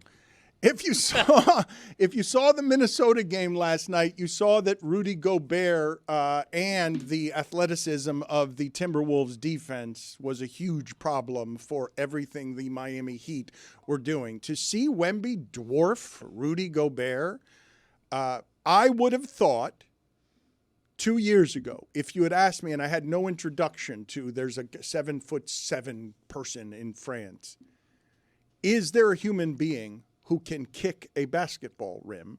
My answer would have been absolutely under no circumstances has there ever been a human being who can do that. Wouldn't that have been your answer? Yes. Of course. Would anybody, like, is there any context? Who would be second place on this list of people that you think would come close to being able to kick a basketball I mean, rim? take like Yao, for instance. Yao was what, 7'4", No, 7'5"? but can't move There's like that. no Yeah. way he'd be able to come close to kicking the rim. I think maybe someone who's literally doing a full backflip where their entire body was flipped bicycle the kick. other way. But the crazy part is Wemby is just kicking one leg in the air. The other leg is near the ground. It's the flexibility that's freakish. This is a 7'6" person who can palm the ground and do the splits. Like, no one is like this. It's the reason, like, he spent time at a monastery in the offseason. He is a absolute freak of nature, and mentally he's that way too. It's so cool. That's crazy. Look at him. Greg, Doing do a a split. Go do a split like that. Is your knee? I know you're getting back into bowling, but could you do that split? Yeah, no, not really. His split is definitely taller than me, right? Yes. By the way, don't kick the rim because what a way to get injured. Your foot gets caught in the net. Does seem reckless. I mean, it's the most dangerous thing I've ever seen. Good point. So Mike Ryan has just fled the facility because he is rushing out to the Fiesta Bowl. Gotta hop on a bird. A place that is haunting for the University of Miami. Put it on the poll at Le Batard Show. Douche or no douche? Guy who calls a plane a bird and says he's got to hop on a bird when he could just say, I've got to catch a flight. And why do people do that? Sounds better. I'm for it. Because he's Mike. Why does Adam Archuleta bring things to a table? Why does everybody bring? Why are things being brought to a table when people are talking about what other people add to a community? I'm not going to put it on the floor. I mean, where else am I going to bring I can just something? imagine people sitting around a table having a good time. Hey, how you doing? What Bring do you it to the counter. Doesn't hit the same. So is it because you're serving a meal? Is that why things are being brought to a table? I think Because people so. are served at a table, and so Potluck. you're bringing an assortment of wonders to a table. Let's That's the have a reason that potluck we're doing dinner. it. You hate Correct. a potluck, Dad. You don't like when other people bring food to your house. Well, as long as they clear it with me first. I don't like the unannounced food delivery. Can I say something that happened before the show today that I found genuinely shocking, even though I've known Greg Cody for, I'm going to say, 45 years. 40 years I've known Greg Cody. Even by his behavior's standards, even by his general entitlement as he's aged, I don't know if you saw this happen because you may have been getting dressed, Zaslow. I was watching. No, this was stunning. Watching what? This Watching was him get stunning to me. dressed. How many What a bunch people of saw what I'm warriors. about to describe that happened before the show? Roy, were you there? Did you see what happened with Greg Cody before the show? Because I was legitimately shocked by the amount of entitlement in it. I think I did. Yes, I believe I did. All right, so you'd know if you saw it because it was it was stupefying. So Greg Cody has that thermos, and that thermos is filled with coffee, and he dropped it on the floor, and there was a giant puddle at his feet. And he just stood there waiting for someone else to clean it. Didn't make a move or a gesture as if he had any intention of going to grab anything that would clean the stain that was now spilling at his feet, all around his feet, because it was a lot. It was leaking. He did bend over and stop it from leaking by picking it up, but then nothing else other than wiping a wet foot of his, Making it worse. on the carpet, making everything worse. He waited for others, never made a move. Why'd you do that? It's the entitlement of age. You know, when you drop something, you expect your juniors, one of your juniors, to come to your aid. Who in and do particular your- would you have said Well, should this be was- the one? I complimented Jeremy earlier because I don't take these things lightly. In fact, I've included Jeremy in my will because of his kind gesture. Jeremy leapt to the rescue and immediately grabbed a bunch of paper towels and cleaned up my mess. Did I appreciate it? Of course I did. Did he show you appreciation? He Yes. did later on. Not in the moment, but afterward, we were standing in the commissary together, and my fellow Hee Haw 3 member turned to me and said, "Jeremy, I really appreciate what you did for me. I don't take these things lightly," as he just said now on the show. Now, would have been nice for a little help, but I do appreciate the appreciation. Honest to God, I was confused because I would think that the general shame and embarrassment of being in front of a bunch of people and spilling something would immediately, just as an instinct, make someone try to clean it up just because they were embarrassed. The fact that he does not have this chip and just stood there staring ahead, waiting for a servant, a butler, a janitor, somebody to appear with cleanup equipment without ever having the reflex, the instinctual reflex that I think any human being would have, even if they spilled something, with no one watching. Like, even if you're just a human being who was by yourself, the fact that he was surrounded by people not only didn't produce the shame that I expected, it produced the entitlement of somebody else will do this. I'd have to do it if I were by myself, but because I'm surrounded by people, clearly someone else will handle this for me. Well, you hit that on the head. You do this in the kitchen a lot when you're cooking with mom. Because you do this thing where you're in charge of the meal, but you will assign things. Mom, you're in charge of the biscuits. Yes. If mom puts those biscuits in the oven while she's helping you with all your different things, if you look in, you see those biscuits are done. Erlene, you won't just grab the biscuits out. You're like, I'm not doing that. That's Erlene's task. Right. I'll just delegate. stare at the biscuits. Yeah, because I have Even though delegated she's the helped biscuits. you, she stirred your corn a little bit. She checked on your turkey. But when it comes to you helping with the biscuits, it's Erlene. The biscuits. Okay, I can't touch these. I assigned them to you. Did I ask her to stir my corn? But it's all about when you're in the kitchen. did We're all not. cooks helping each other. You could just grab the biscuits. Corn elder. No, I didn't ask her to do that. So, that kind of thing. Yeah. And the other one? What number is that kind of thing going to be in the top 50? Greg That's Cody? a top 5. That's got to be, That's yeah. a top 5. Don't give it away. I don't want to give her anything away. What was the one, Dad, that you added this morning to because we're still adding phrases to the master What do you list. mean? That's what trust me, I'm so annoyed. He started 49 and 50 without having the list completed. Let me give the context to Think the about listeners who might not have Nah, they any all idea listen. what we're talking about. The Greg Cody Show featuring Greg Cody. With. For the next 25 weeks in a row, we'll unveil 2 at a time Greg Cody's signature catchphrases, starting this week with number 50, Fuller than Vern Fuller, and number 49, Can I Hear a Click Click? No, where's my click Come click? on. Where's my click, click? Sorry. Ba-da-ba-da-da-da, there's my click click. That's when he wants somebody in the back seat of his car to fasten a seatbelt. Forgive me for forgetting that catchphrase If that you don't- thought I learned yesterday. If you don't do the "Where's my click click," is that just like someone who you don't value?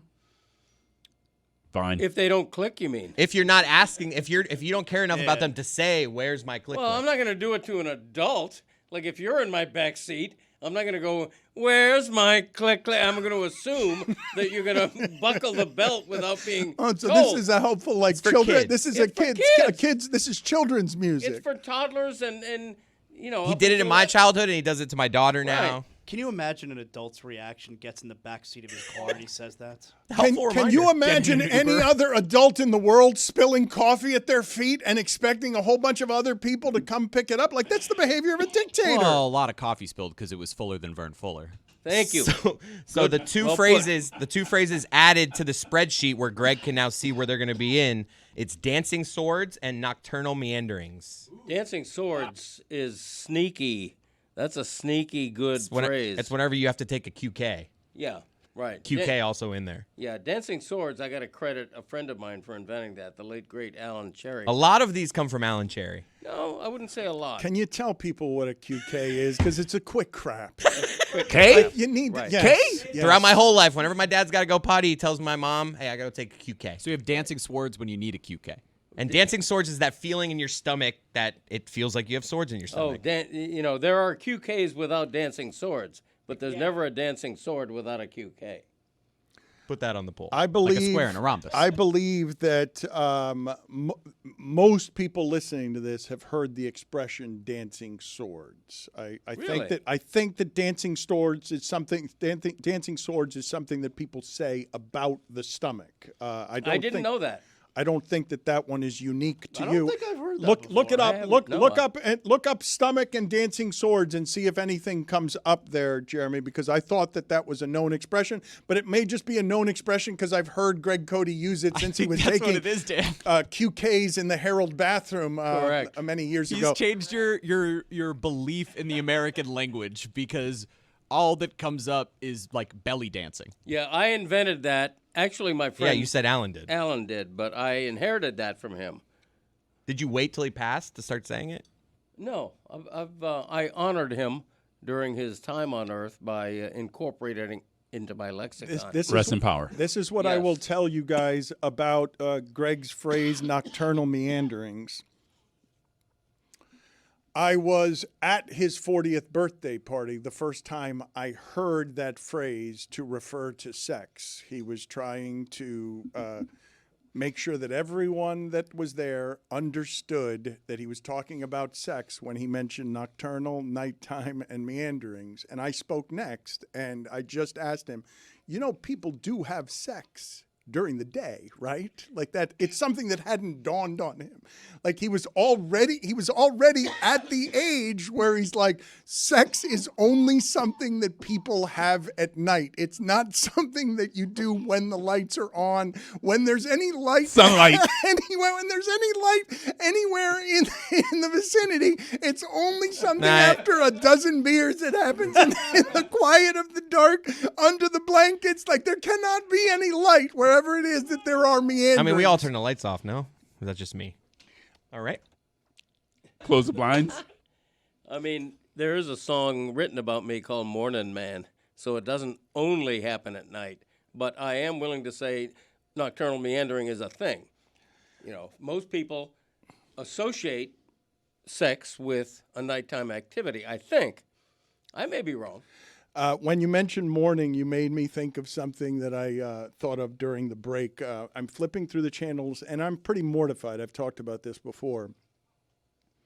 The amount of content that is either cult-related or specifically murder-related right now is crazy to me. Just the sheer volume of murder-related content. I don't get those shows. Yeah, well, you don't get them, as in you don't understand why people are watching. Yeah, I don't have interest. I don't like that kind of stuff. Yeah, it's super dark and super strange. But I think it was the Oxygen channel I was flipping through, and I was stunned on Christmas Day to see a show that was titled Homicide for the Holidays and then was called Christmas Morning, spelled Mourning.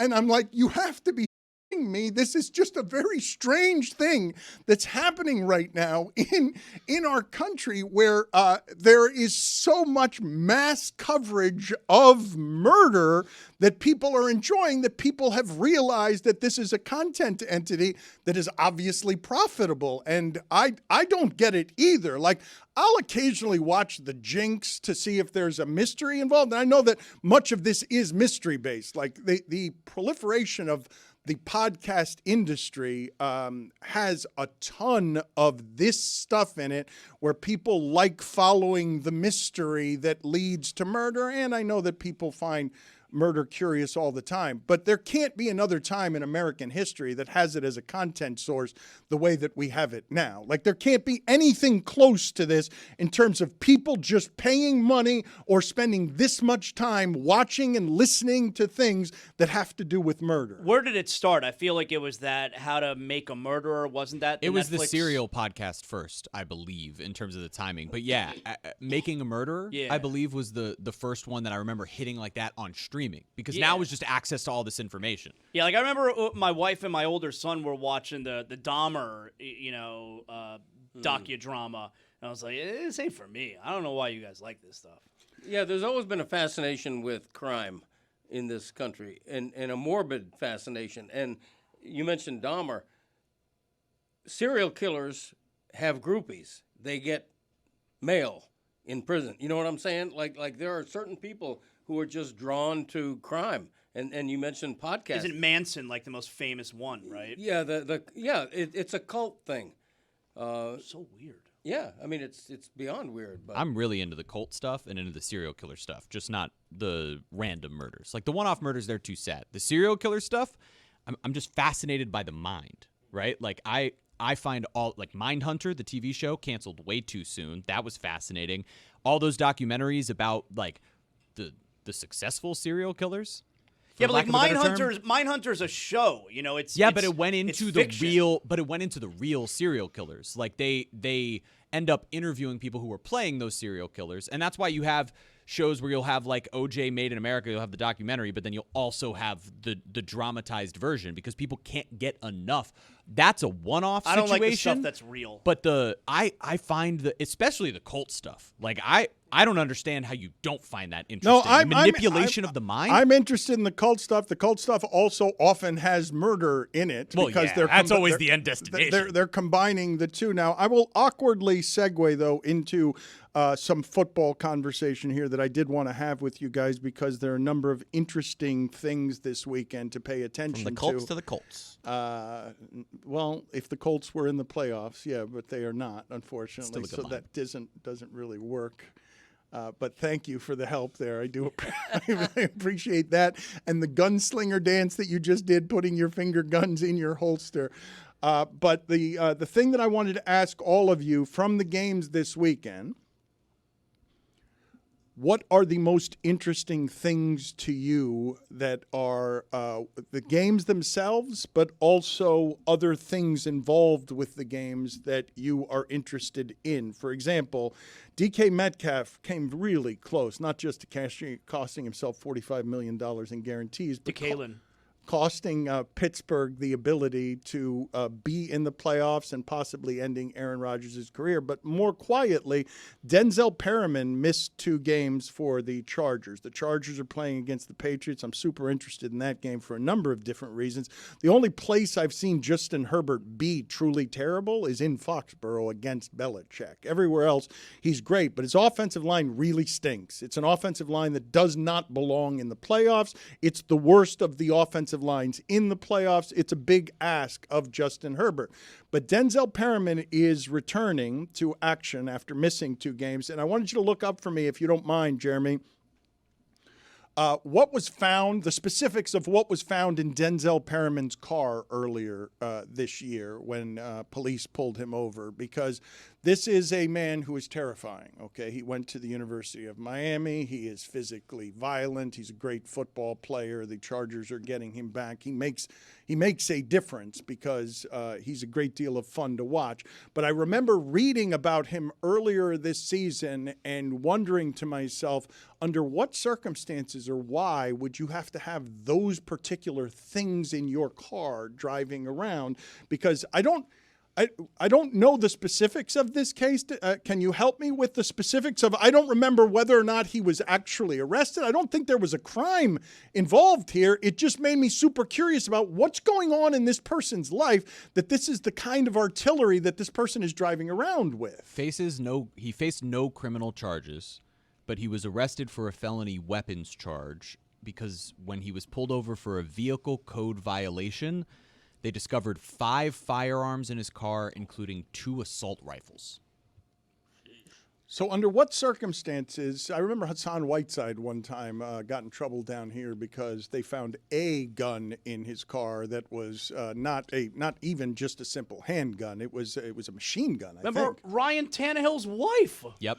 She had like a whole arsenal in her trunk. But is that someone who's just a gun enthusiast who's coming back from the gun range? Like why would you need 5 guns in your car, and why would 2 of them need to be assault rifles? Like what under what circumstance do you imagine any of you driving around with that in your car? Because I can understand, one, to protect yourself. In fact, there are many athletes who do this because, told you this story before, Anton Jameson would often on the way home circle several times around his home to make sure no one was following him, because people know that athletes have money and people know that they can take money from athletes. Although now that no one's carrying cash, I think that you have to actually now abduct. Send me a Venmo. You have to abduct the athlete in order to get what you wanted. But in a previous time, people knew that they could grab the jewelry or grab things of value from the car. So athletes do have to be careful driving home.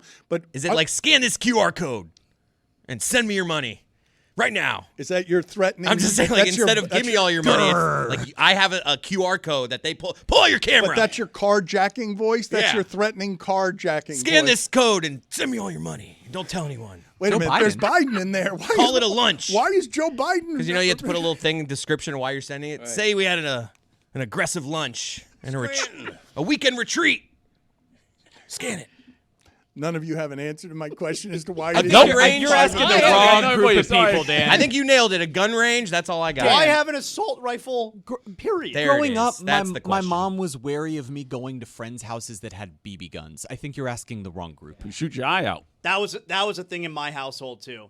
Going to a An home that has overprotective a Jewish gun. mother? Yep. Yeah, That's I had right. an air rifle as a kid. That was a lot of fun. It didn't shoot anything but air, but it sounded like a gun going off. That was great.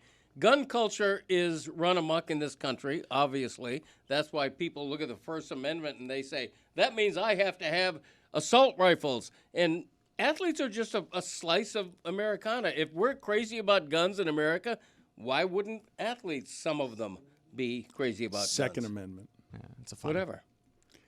Well, I think it probably matters. Second Amendment is right. Yeah, people are crazy about both amendments. You can't yell fire in a movie. I think people are into all of them. Can't yell fire. Well, not all of them. You can't. Nobody even knows what the other amendments are, right?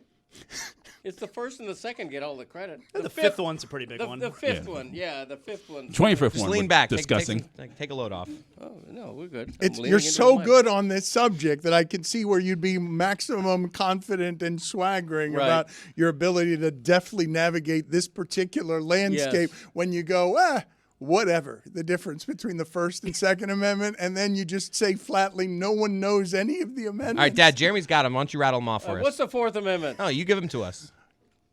Take a guess. Put it on the poll at Le Batard What do you think the Show. third is? Does anyone know any of the amendments other than the First, Second, and what'd you say, Fifth Amendment? You said that those are the three that everyone knows. The Fifth Amendment. You don't have to incriminate yourself. That's the big three. Yeah, that's the big All three. right, so does anyone? All right, the 11th Amendment. All right, Nobody and knows.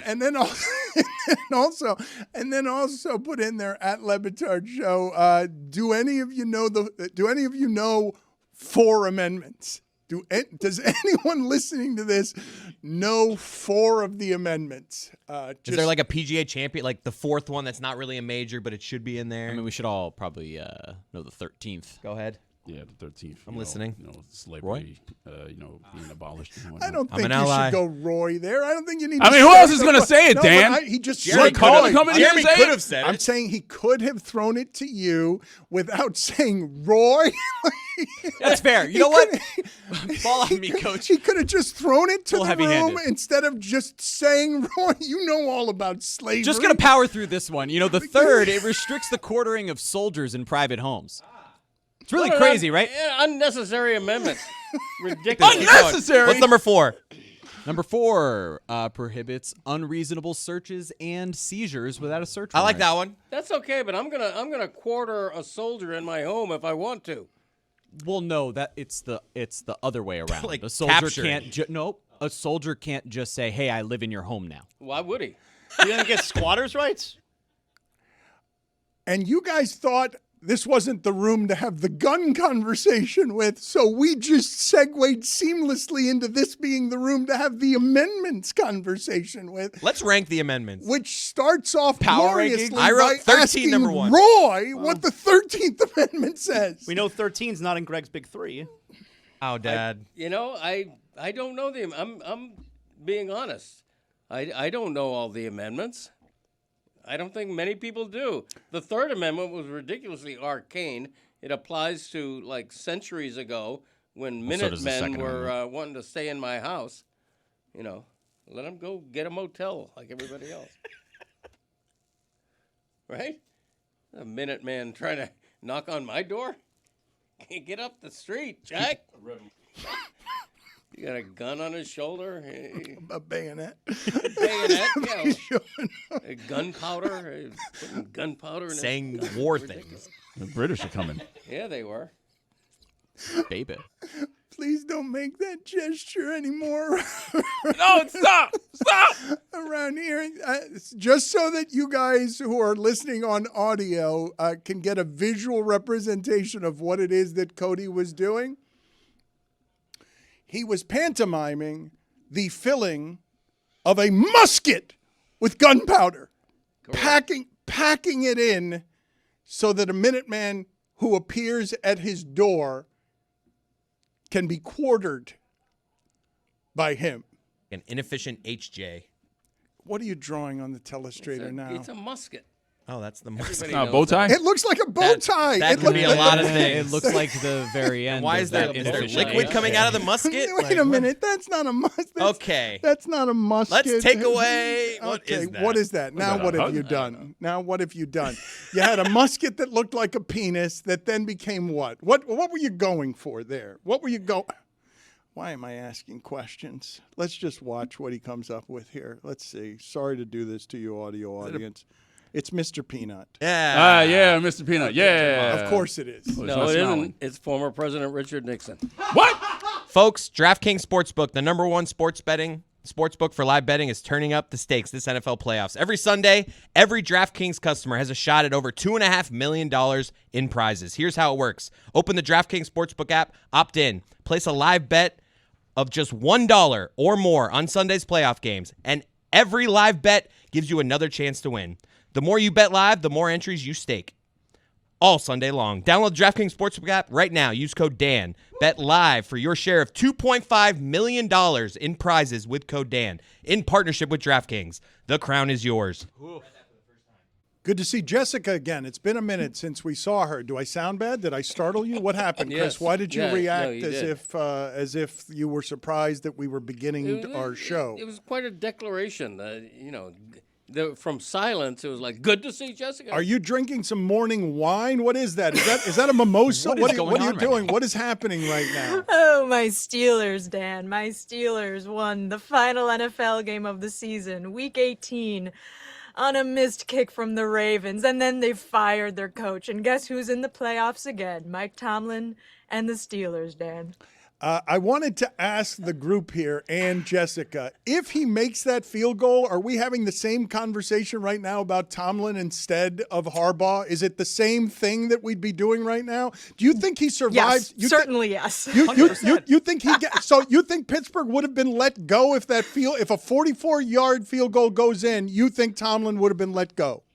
I don't know if he is let go or if he's like, I'm leaving, but that was what some of the reporting led me to believe up until that game. I don't know the truth of it. We talked about this on Mystery Crate a few weeks ago because for the last 3 years, there's been reporting around the end of the regular season that this is it for Mike Tomlin and the Steelers, and then they make the playoffs and then they lose their first playoff game and then he signs an extension or whatever. So maybe he would have stuck around for another year or whatever, but it kind of seemed like there was a lot of frustration bubbling at the end of this year when they lost to the Browns, Dan. The answer is yes, Dan. That's the literal definition of a loser leaves town match. You guys do understand how silly it is to fire one coach and not the other because somebody missed a 44-yard and field Tomlin goal. spoke to that. You could see post-game, he gave to the camera. He looked right at one of the cameras and gave a shrug that's how it works. My question is, let's say the Ravens make the playoff, they make the kick, they make the playoff. There's been all this reporting that Harbaugh lost the locker room and he wasn't getting along with Lamar Jackson. So I don't know how far they would have made it in the playoffs. Maybe they win a couple games, maybe they lose in the first round. Do you think both of them, in some alternate reality, the kick goes in, but both coaches end up not coaching for their teams next year too? Because that seemed like it also could have been a reality. I just find kind of amazing here that Mike Tomlin, I've said before, one of the most amazing stats to me in football is that the Steelers have only had really 3 coaches. But also amazing within that is that Tomlin always has winning seasons, and it's not just all Roethlisberger. It's an assortment of mishmash nonsense that has – how many coaches has Tomlin gotten fired with the last game? Dan, I saw this incredible list of coaches from Alex Kozora on Twitter, who writes for I'm gonna like this. I think Steelers Depot or one of the Steelers sites. This was his list of coaches that have been fired after playing against Mike Tomlin. There's some names on this list that I haven't thought about in years. We'll start with Romeo Crennel, Eric Mangini. I feel like we need some fanfare, Chris. Genius. Pat Shurmur, Rob Chudzinski. Wow. Oh, that's a good one. Mike Patine. That's not a real Mike guy. Pettin, I think it was. Yeah, it's Patton? okay. That's all Browns. right. You're forgiven for forgiving him. All of these are going to end up being Browns coaches. Hugh Jackson was the next one. Brian Billick. Marvin Lewis. Marvelous Marvin. And I think unequivocally the best coach on this list, John Harbaugh. Can I just go back to the conversation we've been having in some form for 20 years around here about coaching and over the last couple of hours? How do I quantify the idea, Jessica, that a man who has nothing but winning seasons on his resume over 2 decades would be close to being fired? What sense does that make? Because they haven't won a playoff game in so long, Dan. So long. That is the reason why. But they're not that good. They're always overachieving. that? They're not underachieving. They're overachieving. I don't feel like you guys feel like that's Tomlin's fault. Does anyone listening to this feel like the reason the Steelers don't win playoff games is because Tomlin knows how to win more than he loses during the regular season, but forgets how to do that when he's playing teams that are better than his in the playoffs? No, I think it's patently ridiculous to even consider firing John Harbaugh or Mike Tomlin. I think they're both Hall of Fame coaches. It's 2 completely different scenarios, though. No one's going to argue that the Ravens and Harbaugh have not had the talent. And it's actually the exact opposite that you argue, or Yes. I think we're arguing right now with the Steelers. Yeah, I think the Harbaugh thing is interesting because if you believe the reporting about him and Lamar Jackson and him in the locker room, then they made their choice. They want to stick with Lamar Jackson. I think that's probably a wise choice to make. They have lost some excruciating postseason games with a coach that everyone agrees is very good, but sometimes it's time. And when you have someone who's a MVP caliber quarterback, that you make your choice. With Tomlin, I think there's probably a fair bit of blame to share about why the Steelers haven't won a playoff game in like 8 seasons or 9 seasons, whatever it is now.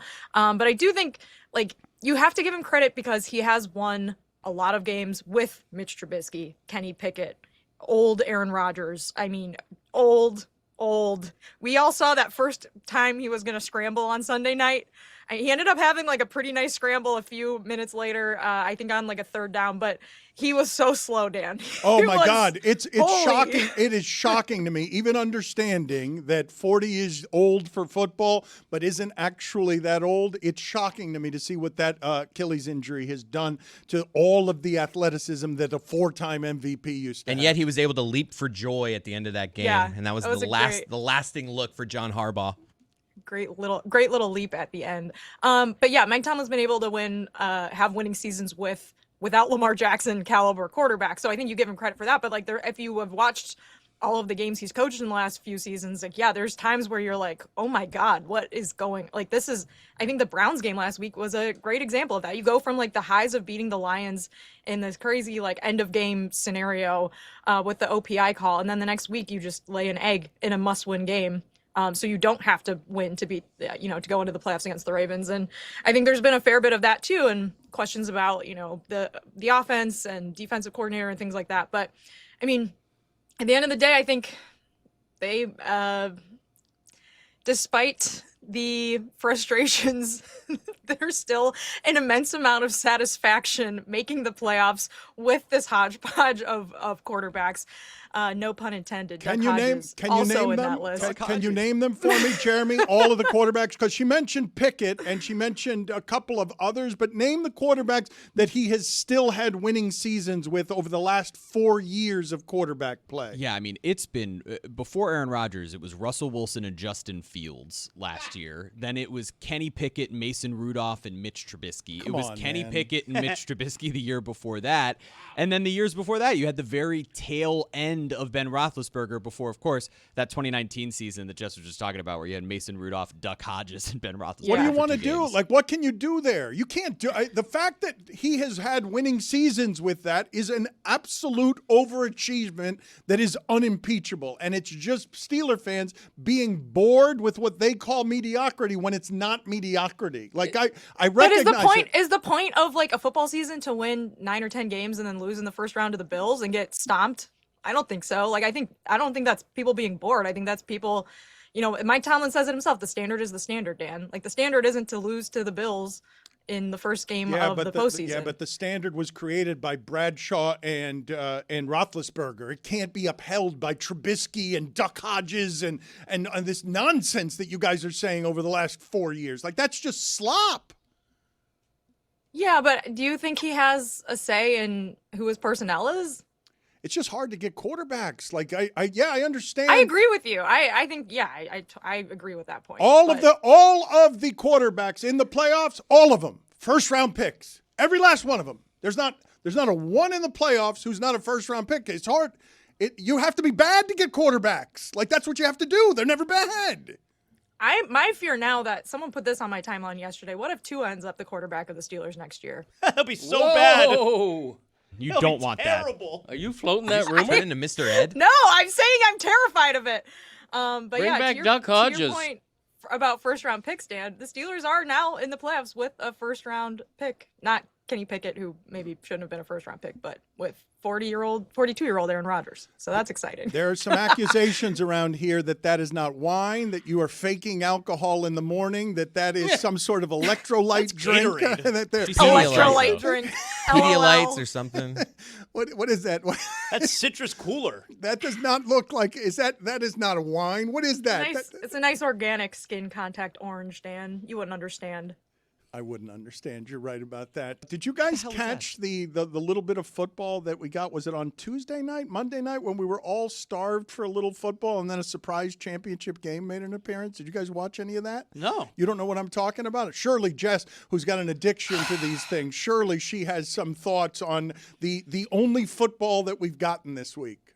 Dan, it made me so angry. So the FCS championship game against Montana State and Illinois State was on Tuesday night. I stayed up way past my bedtime watching it. I was rooting for Illinois State. I decided after Illinois State beat the Pope's team Villanova, I was going to become an Illinois State fan. I've been there before. It's not far from where I grew up. My aunt went there. I was like, all right, here we go. Another it's gonna team. be a huge upset. Yeah, exactly, Chris. I was like, I'm going to make Illinois State my whole identity. Head coach Brock's back. You're mine now. What a name. So anyways, this game was absolutely bonkers. Montana State had 9 false starts in this game. Illinois State could not make a kick. The last quarter of the game, Illinois State scores 2 touchdowns to come back, and they have a chance to win the game. It's like 4th and 1 inside the 20. And instead of going for it on 4th down, try to score a touchdown, there are a few minutes left in the game, they attempt to kick a field goal. Do you want to know how that ended up, Dan? Was that a wine burp? Was that a wine burp? That was a wine burp. Thank you, Chris. Good to hear. It got blocked. The game goes to overtime. Illinois State scores in the first overtime offense period. Then they try to kick an extra point. That gets blocked too. So the Montana State guy's running back the extra point, and Illinois State guy, very heady play, grabs him by the face mask and tackles him, which apparently is like a purge down in football. Once there's been a try and there's a penalty on like the run back of that, extra point, that penalty does not get enforced on the next possession. So Montana State just got the ball back at the 25, but Illinois State only had scored 6 points. So then Montana State scores a touchdown, kicks the extra point, and wins the game. But it was excruciating to watch as an Illinois State fan, Dan. Excruciating to watch because they came back and they had it. All they had to do was try to go for it on 4th down, score a touchdown, or kick a successful field goal, which, by the way, if you were watching that game live, you knew that field goal was not going to go in. You knew that there was going to be another block kick. That was not going to go in. But it was very painful for me. But luckily, came after the high of the Steelers one Sunday, so I recovered. Jess, are you feeling the same way that I am, where, tomorrow night we got the Fiesta Bowl, and it's enough with this Trinidad Chambliss, right? Oh, come on. We're talking, come on. This isn't Andrew Luck, all right? It's enough already, right?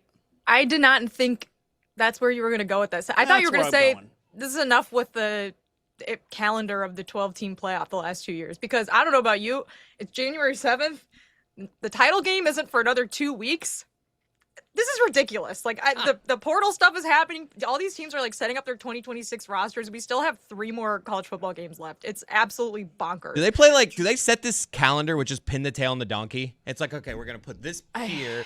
The portal open, and then the season ends here. This is just one of the more ridiculous things I've ever seen in sports, this football calendar for college football. No, it's very stupid. I think the best case scenario would be to move everything up a week, and so then you have semifinal games around New Year's when it's peak football watching time, and then play the championship game the week that it's been played for the last decade or so, which is the first Monday of January or the second Monday of January usually. And that would make a lot more sense. But then you have to move everything else up, and then what do you do with the New Year's 6 games? And then what do you do with the Army-Navy game? That's got its own window on CBS. So then you have playoff games during the Army-Navy game. There's I don't know, but it's all stupid. Jess, Greg said the Fiesta Bowl tomorrow between Miami and Ole Miss is the national championship. Correct. Interesting. Well, polite by you to call that merely interesting. No, here's another way to put the question, even though this is not in the question form. The Miami Hurricanes are going to win the national championship. Tell me why I'm wrong. I think that they have a real shot at winning the national championship. I thought going into the playoffs, if they could get past Texas A&M on the road, they've got a legit shot. So I'm not going to argue with you. I think Indiana is obviously very good. So if Indiana beats Oregon, I think that they'll probably be favored against Miami, but I still think that's a game. I don't think that there's any runaway favorite right now among the 4 teams. I just think Indiana's really good, but Miami's also really good. I think Miami could run the ball really, really well in the Fiesta Bowl against Ole Miss. They're going to. But does it feel wrong to you? Because it does to me. Does it feel wrong to you, the idea of a 2-loss champion? After last year when Ohio State lost to Michigan and then went on their playoff run, it kind of eliminated to me the idea that bad regular season losses, people have been saying this for a long time, and I do think it's finally come true. Like, the regular season losses have been de-emphasized in a way because of the 12-team playoff. Like, if you can lose to SMU and Louisville, but still be, you don't even make it to your conference championship game and still be a national champion, then I do think that, like, next time that there's a huge upset on a Saturday during the regular season, you kind of shrug and are like, well, if this team's still good, they still can win a national championship. And that, I think, has been a huge shift over the last 2 years with the 12-team playoff that you can't really avoid. I think Ohio State was the first example of that last year, because like that was a humiliating loss to their rival in the last game of the season. But then does anyone dispute the fact that they were the best team in college football last year? I mean, I guess Michigan fans still can make fun of them over it, but they won, and they had to beat a lot of good teams. But it's not two losses, though. It's not. We were talking earlier in the show. It's only happened twice, and obviously we haven't had the playoff before, but it's only happened twice in the history of college football that at the end of a season your champion is someone with 2 losses. Yeah, I think it's different now, though. And it might be even more different if it goes to 14 or 16 teams. I mean, imagine if Alabama, who should have never made the playoff in the first place, went on some sort of miraculous playoff run, and the SEC runner-up who lost by 3 touchdowns then is your national champion. You say it's different, and it is, but Miami was almost not in these playoffs, and they're the only one of these teams that can win the championship with 2 losses. Like, there aren't any others out there. All the other teams will not have lost twice if they win the championship. Right. And I think that that's the biggest argument against people that say you don't need a 12-team playoff. And I was one of those people until like probably the last 2 seasons, when you have seen a flattening. I think a lot of like the advanced analytics would support the fact that there's less distance between the number 1 and the number 15 team than there were say in like 2021 or 2020. And so a lot of football fans are still kind of catching up to the idea that like a 10 seed could win a championship game, because they still could be good. They could have just inexplicably lost 2 conference games in the middle of the season that they really shouldn't have lost. And so that, I guess, is an argument for expanding the playoff, which I don't think there was a great argument for in, like 5 years ago, even when that flattening hadn't happened yet. And there really were only maybe 1, maybe 2, maybe 3 teams that were just so much better than, 4 through 15. Jess, outside of the big 3, how many amendments do you think you can name? Of course, big 3 being 1, 2, and 5. That's a great question, Jer Bear. 19. That's an important one. 19th is important. Oh, I thought you could name 19. I was like, I called saying, like, wow, you paid attention to school. Hey, no Googling either. I see you. Brain on Jess. Guys, it's the glasses. Please. I'm a half glass of wine deep. Don't ask.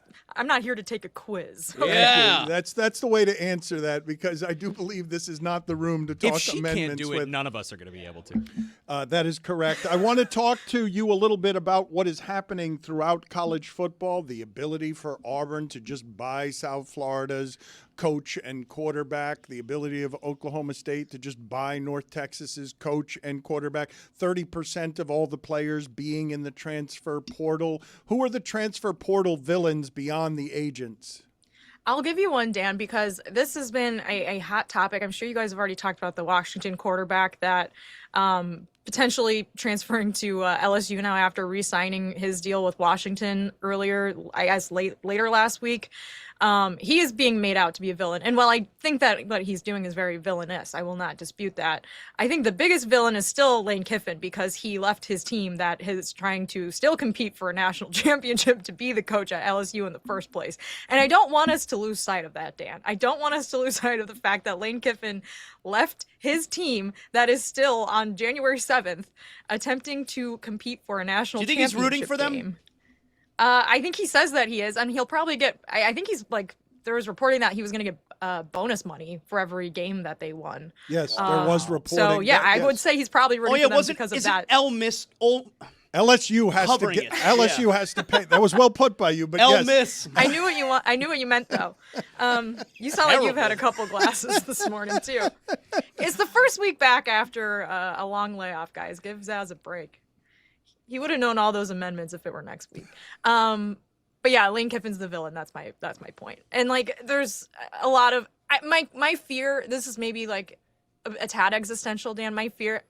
is that what is on my head? Well, on the screen? Greg has drawn something, but the thing that people didn't notice, telestrating me? we have a telestrator, but what people might not have noticed, has a little hat. here's what's funny about this, Jessica. It's not just that you were wearing a little hat that Greg drew, that for the last 5 minutes before that, I watched him try to draw that with an actual pen on the telestrator. He used the wrong thing. So now there's just pen drawings all over the iPad. Thousands of dollars, I where think, the cost. telestrator is supposed I'm sure to John be. Madden used to do that too. Penn Teller. Nice. I've seen them. Not nice. You know what? I'm going to have to get you out of here, and I'm sorry that you're so terrible at Can this. I take the but you- telestrator with you me? Take it with you. My new toy. Minor penalty, 2 minutes. Personal foul. Personal and foul. Get out of here. That just unbelievable what you just did there in its entirety, all of it. Before we get you out of here, Jessica, would you prefer to see a video of a man being kicked in the junk by an AI robot or somebody struggling with the boulder from the Indiana Jones movies? Which Stunt show at Disney. Which would you prefer to see? I saw that one. That boulder is too big. Let's watch someone getting hit in the nuts. All right. Here's somebody playing with an AI robot. There it is. There it is. This is so Why is the great. robot mocking No, him? so that's what it is. The whole setup of this thing. This is guy's that the controlling the robot. He's controlling it, so he kicks himself in the ball. And then the robot does his reaction over. to the kick. Whoa! Oh no! It's just what a metaphor for AI. Am I right? This is what it feels like to be a Notre Dame men's basketball fan. Check out her weekly Notre Dame podcast, The Echoes with Mike Golick Jr. She's excited to have another playoff game. She is look at her, a tipsy Steeler fan, feeling good about herself because her coach always wins, even if his quarterback is a combination of Mitch Trubisky and Duck Hodges. Thank you, Jessica. We appreciate you being on. He always with pulls us. me back in, Dan. Goodbye. And my dad just looking at the telestrator, not doing anything with it. That's right. Your father is in rare form here today in general and has been in rare form. Oh, I should have asked her if she was surprised at all by his behavior this morning, spilling coffee all over the floor and then just waiting for somebody to clean it up for him. It was just breathtaking. We'll ask next week. In its entitlement. Something that happened here yesterday, I'm going to say quietly, although everything I'm about to say is fairly ridiculous to me, and I don't think I could have imagined it 15 years ago. LeBron James, for what I believe is the first time, is giving voice to the idea, okay, somebody else's team now. I'm going to have to tailor my game around Luka. And he added some context when he says, there's not a basketball game being played anywhere that I don't know how it is that I would make myself fit around that. But we were talking yesterday about Trey Young and his value and the idea of counting stats and not believing that Trey Young has very much value. And Zaz said, among other things, Trey Young, it's crazy to think that he doesn't have value when he's a 25-10 guy. But I agree with it, but yeah. Well, but the counting stats don't matter anymore, right? I do believe that I can take any third guy on any team and get 25-10 out of him if I give him the usage rate that Trey Young has in Atlanta, and then I don't have a good team, but I have a guy who's getting 25-10. I really do believe that I can go to any third guy who's a scorer on a roster, make him Norman Powell, and all of a sudden what I'm seeing from a number one guy is a team that's a 500 team, but I'm getting counting stats that are a good deal better, but my team's not good enough. I mean, I would add a couple things. Number one of the things that I think you like about Trey Young is we've seen him in big spots in big playoff games, and he's been able to carry teams to not just wins, but road wins. I mean, very famously, that series against the New York Knicks. I mean, that Hawks team that he took to, I think, the Eastern Conference Finals, that Hawks team, look, the cast around him. I mean, it's Kevin Huerter, John Collins, and Clint Capella. And I totally get what you're saying, especially because half the game, the defensive end, you really can't win with players who are Trey Young's size. Anyone who trades for him and wants any chance of winning, your defense has to be really good, the rest of your players that are in the lineup with him. But man, I think this is a really good player who seemingly has no value. Well, and reputationally, we all think of him as a guy who can spread the floor as well. He can't. He's a 30% three-point shooter. Like, he is not a good three-point shooter anymore. He's more like 33, 34, He is but a 30% three-point shooter this season. he's played like 10 games. Which one is it, guys? Still, he was at 34 last year. He was at 33 2 years He's never before been that. as good a three-point shooter as everyone reputationally. thought he was going to be when That's he exactly entered the league. right. He's never been as good. It's a different thing, and so when you can't shoot the three efficiently, Yeah, it's and he more doesn't. difficult to play off the ball. Yeah. That's the one thing. Like, where we talk about Tyler Hero, like, you can give him a level of credit offensively. He's not the passer that Trey Young Tyler's is, a high percentage but shooter, man. he's a very efficient player, and that's the thing that tanks Trey Young's value. Is you talk about the counting stats of 25 and 10.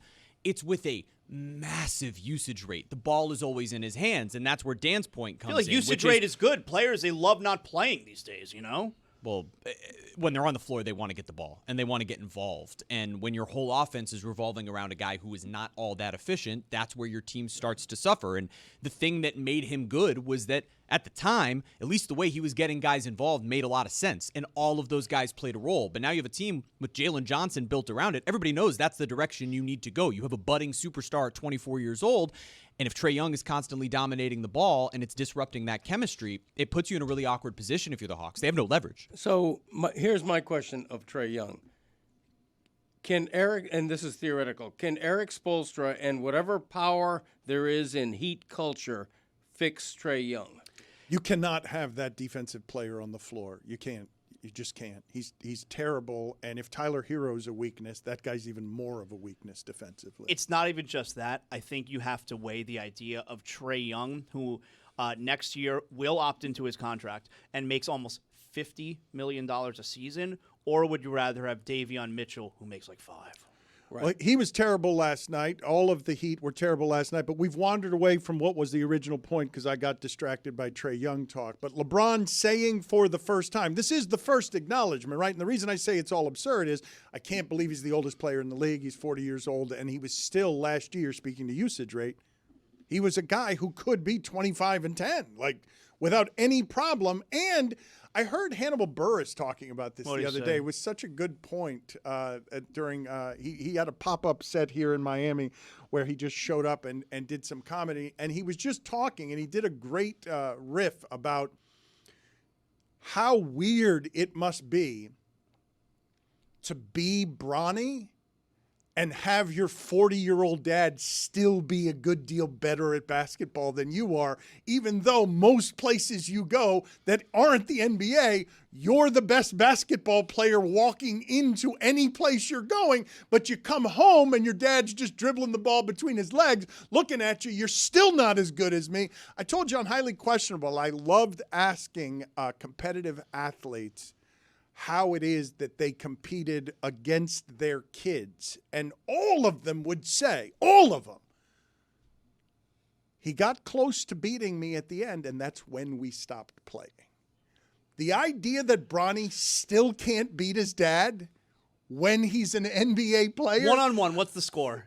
Whatever it is, it's still not Bronny winning, and it just can't have a lot of precedent in the history of 40-year-olds that somebody who's good enough to be in the NBA still can't beat his dad. LeBron still skunks him one-on-one, It's right? whatever, Definitely skunks him. whatever score it is to 1 because he just got too cute trying to block a shot and maybe one layup goes in underneath him.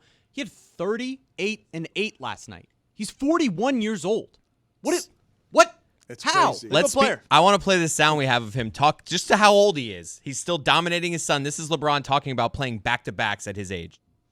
Every back-to-back for the rest of the season is TBD. I am 41. I got the most minutes in NBA history. Bank it right now, okay? What are we talking about? It's just you don't look like you're 41 on the court. But I am. Look at my birth certificate, December 30th, 1984, 4:39 p.m. That's when I was born. Any suckers out there? I ain't got, you know, when I came out, slapped the doctor in the ass. All right, I'm done. Has he said how much longer he's going to play? No. He could play another 2 or 3 years, right? Well, Nick Wright said one of the most absurd things in the Crazy. history of this show, said that at 50 he'd still be an all-star. And then a week later, he got sciatica. I might buy 45. He's a unicorn. He's Tom Brady. But what do you guys make of the articulation that he's finally saying? We've been talking about usage rate, and he's always at the center of the usage rate. This is the first time that someone else is getting the concession. Keep in mind that with the Lakers, Carmelo Anthony refused to come off the bench. Toward the end of his career, when people were talking about getting Carmelo Anthony, who at the time I think was 5 years, 6 years younger than what LeBron is now, he wasn't willing to come off of the bench. What do you make of the articulation finally that LeBron, is there anything meaningful about the articulation? I will make my game fit around Luka. I think it's great. I think it's a statement. I think it's a watershed moment for LeBron, who is saying, I have found a way to age gracefully. So many superstar players don't age gracefully on their field of play because their ego won't let them. And here, LeBron finally is sort of saying, I can be in an elder statesman role where I don't have to be the best guy on the floor. Yeah, I think it's straight out the LeBron playbook, where you say something like that, I'm changing my game, and I'm still 30-8. You know, like I think it's such a LeBron move. I'm not even doing the things I used to do. I'm now playing a different way, and I'm giving you 38-8. I think it's right out the LeBron playbook. He's 41 years old, and since turning 41, he's played 3 games since that date. In those 3 games, 31 points, 9 rebounds, 6 assists, 26 points, 7 rebounds, 10 assists, and then last night, 38-8. And that's why he's letting you know that's what changes. Did we miss a trip to Miami? What did we miss here? Did he miss some games a couple weeks ago? Can you imagine being Bronny and still not being as good as your dad? Like it's got to stink. It really does. It has to stink. But if you're Bronny, it's like, okay, he's the best ever. So I guess I'll it's accept like Jacob it. Dillon. I'm trying to think of like an example outside of sports because we've never seen this happen. Like Ken Griffey Jr. was immediately better than Ken Jacob Griffey Dillon, Sr. like from the Wallflowers? Yeah, he's not Bob Dylan. I don't know. Sorry. I'm glad you said that because I had no idea Such who a that random was. reference. I'm just trying to think of it like it's famous not No, it's not. It's not that random. Like Bob Dylan. He got to be really, really good. The Wallflowers are great, but he's not Bob Dylan. It's not a bad example. The Boones. The Boones. Man, I really just ruined everything. Pat Boone and Debbie Boone. Now you're talking. Can I just add? No. Just why don't you let that sit there so that we can all marinate in just his joke of like throwing a Debbie Boone out there. I'm so exasperated by this. This is how Kornheiser aged comedically. My dad was on Kornheiser this morning. Yeah, he was very Tony excited about it. You took a quick K? You took a quick K with Tony K? No, Tony the K, I call him. This is an exasperation of mine comedically that he has a Tourette's that anytime somebody says any word, he just says the next thing that comes into his mind. And so we were talking about the Boone family in baseball, and he decided to throw out there Debbie Boone. Go ahead and look up the years of Debbie Boone. I'm going to say early 70s, Greg, is what it is you're throwing out to our YouTube and podcast audience, okay? Most of whom are younger than whatever the Debbie Boone demographic is. Give me some Debbie Boone. It's not as old as some of your other old references, but if you're going to make one of those Tourette's jokes where you just jump out there and say something like that, can you make them slightly more modern so that more of the audience can get Debbie them? Boone, you know, I like to educate. Debbie Boone had the biggest hit single of a quarter century, not just a decade, in a song called You Light Up My Life. I think that was the name of the taste. song, wasn't it? It is. And so, Okay. as much of a great career as Pat Boone had, Debbie Boone, with that one hit, usurped her legendary father. Oh, so that's what you were doing. You were actually playing the game we were playing of a child that might be able to usurp their parent, as opposed to what it is that I thought you were doing, which is Roy just hear the mentioned word. the Boone family because there were 3 baseball playing Boones, and you just jump in with the one Boone that you think of. Well, that's the Boone. Not Bob? No, other than Boone's Farm, which was the first wine Greg Cody ever got drunk on. Boone's Farm. Anybody else remember Boone's Farm? No. Hands? No? No. Give me the time Some period, guy in his car is out please, there. Jeremy, of Debbie Boone and what Debbie Boone did other than You Light Up My Life. Well, so you Light Up My Life is what I'm on right now. It did top the charts for 10 consecutive weeks in 1977. But I believe she first got her start at 14 years old as part of, what do they call me? Yeah, the Boone Girls. All right, so way to go, Greg. You got it just in under the half a century, a reference that's just half a century old. I know. What did Tony the K have you on for? Fix the Dolphins? Fix the Dolphins and, Harbaugh and UM and Ole Miss tackles. You give him the goods? Yeah. He sounds bored and indifferent in delivering. He's just run out of gas, right? It's 2 straight Back in my days. day yesterday. It's back from the holidays. That's what's happened, right? It's simply the old machine is petering out. Right. To put this in perspective, though, about LeBron, to tie it all up, that song was number 1 only 7 years before LeBron James was born. All right, fun show today. I really loved Fix the Dolphins. I think we need to keep doing that. Who's next? Who's our B guy? All right, so I got a couple. The first one that comes to my mind, Brian Baldinger. Oh, double B, too. That's it. I think that's a good. That's going to be hard to keep. So we had double A. This should be double B. Chris Collinsworth. But that I don't think we'll ever get Collinsworth. But you got to go to C on that one. I can get you Chris Canty. See, now we're talking here. I like this. If we can do double letters as much as we can. Do Brian Baldinger and then Chris Canty. Is Dan Deerdorf still alive? Yes, Dude. yes, he is. Is he? All right. Whoa. All right, Bring so him back. Wow, cooking with gas. Okay. EE is going to be tough. So we have our B, C, D nominees. Who do you think, Roy? See for E. I'll get back to you on that. Let's just focus on B. All right, we're gonna go after Brian Baldinger. Nate Burleson. If he can't do it, who's next? Joe Buck. I mean, Buck. Nate Burleson. Yeah, Buck would be good. Nate Burleson. All right, so we'll find Dean some Brooks. Dean Blandino. I like where your head's at. By the way, trying for to E, do double. Julian Edelman. Julian Edelman. No, but Dean Blandino's a rules analyst. That's He's not why an he keeps NFL throwing up analyst. Landino. Like I think I want to stick but to it's a funny NFL name. analyst, but it is a funny name. So we'll Bonnie figure it out. Bernstein? Bonnie Bernstein. Oh, Bonnie See, Bernstein. Zaz is Yeah, playing yeah, this game, yeah, right? yeah, So there we'll you figure go. that out. Hopefully we have Brian Baldinger tomorrow. No Chris Berman. Oh, that'd be good. Ooh, Berman.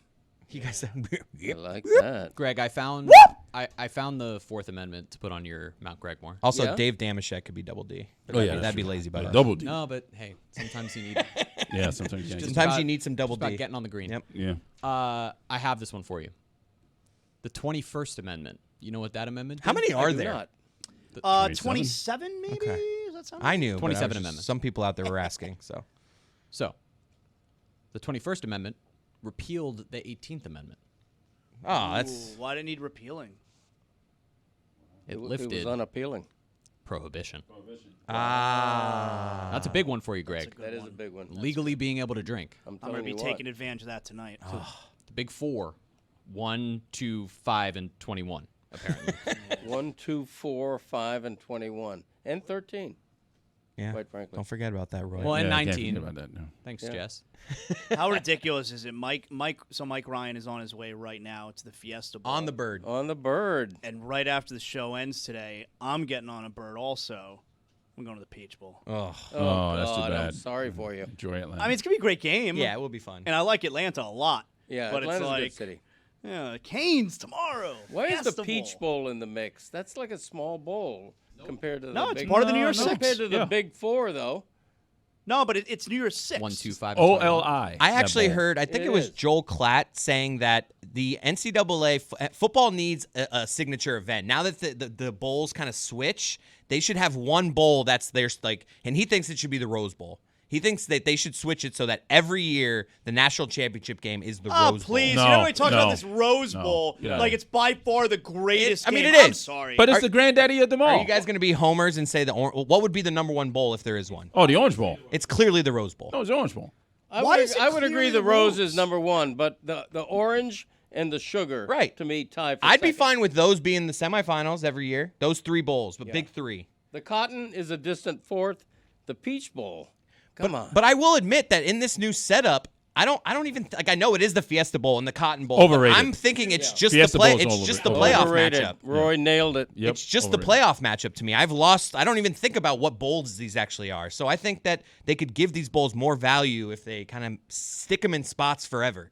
Yeah, that's not a bad point. I do think the mystique of the bowl is diluted by the college football playoff because you're entirely right. It's Ole Miss versus Miami. Nobody thinks, oh, the Fiesta Bowl. You know, the Fiesta. It doesn't matter what bowl it is. We want the game. No Not matter the where- Cotton Bowl. Yeah, Not the Citrus Bowl. right. The Holiday Bowl. No, hell no. You kidding me? You know about that Cheez-It Bowl? I do know about that Cheez-It Wow, bowl. you really want these bowls to be Brobdingnagian. You do. Well put. Yeah. What is your favorite snack, Dad? Outside, like in the Cheez-It realm. Cheez-It extra toasty. If you're opening a bag, that's a snack. It's a bagged snack. What's your favorite bagged I snack? like combos, big combos. Ooh, Oh, no, combos not for are me. pretty good, No yeah. combo for me. No, Combos? you know what I had Not the other pretzel day? cheddar? I had a bag of shelled pistachios with like a Hatch chili seasoning, like a spicy shelled, pre-shelled. You don't go shellless? It's a pain in the ass to shell pistachios, so these had already become shelled So for you. shell-lit- Or oh. unshelled. When they're De-shelled. shelled, that means they're shell-less. Right. Well, that Shellless. doesn't make any Yeah, sense. I don't know. I don't. They've been shelled. Agree to disagree. They've been shelled. That's right. Shelly Duncan. Well put.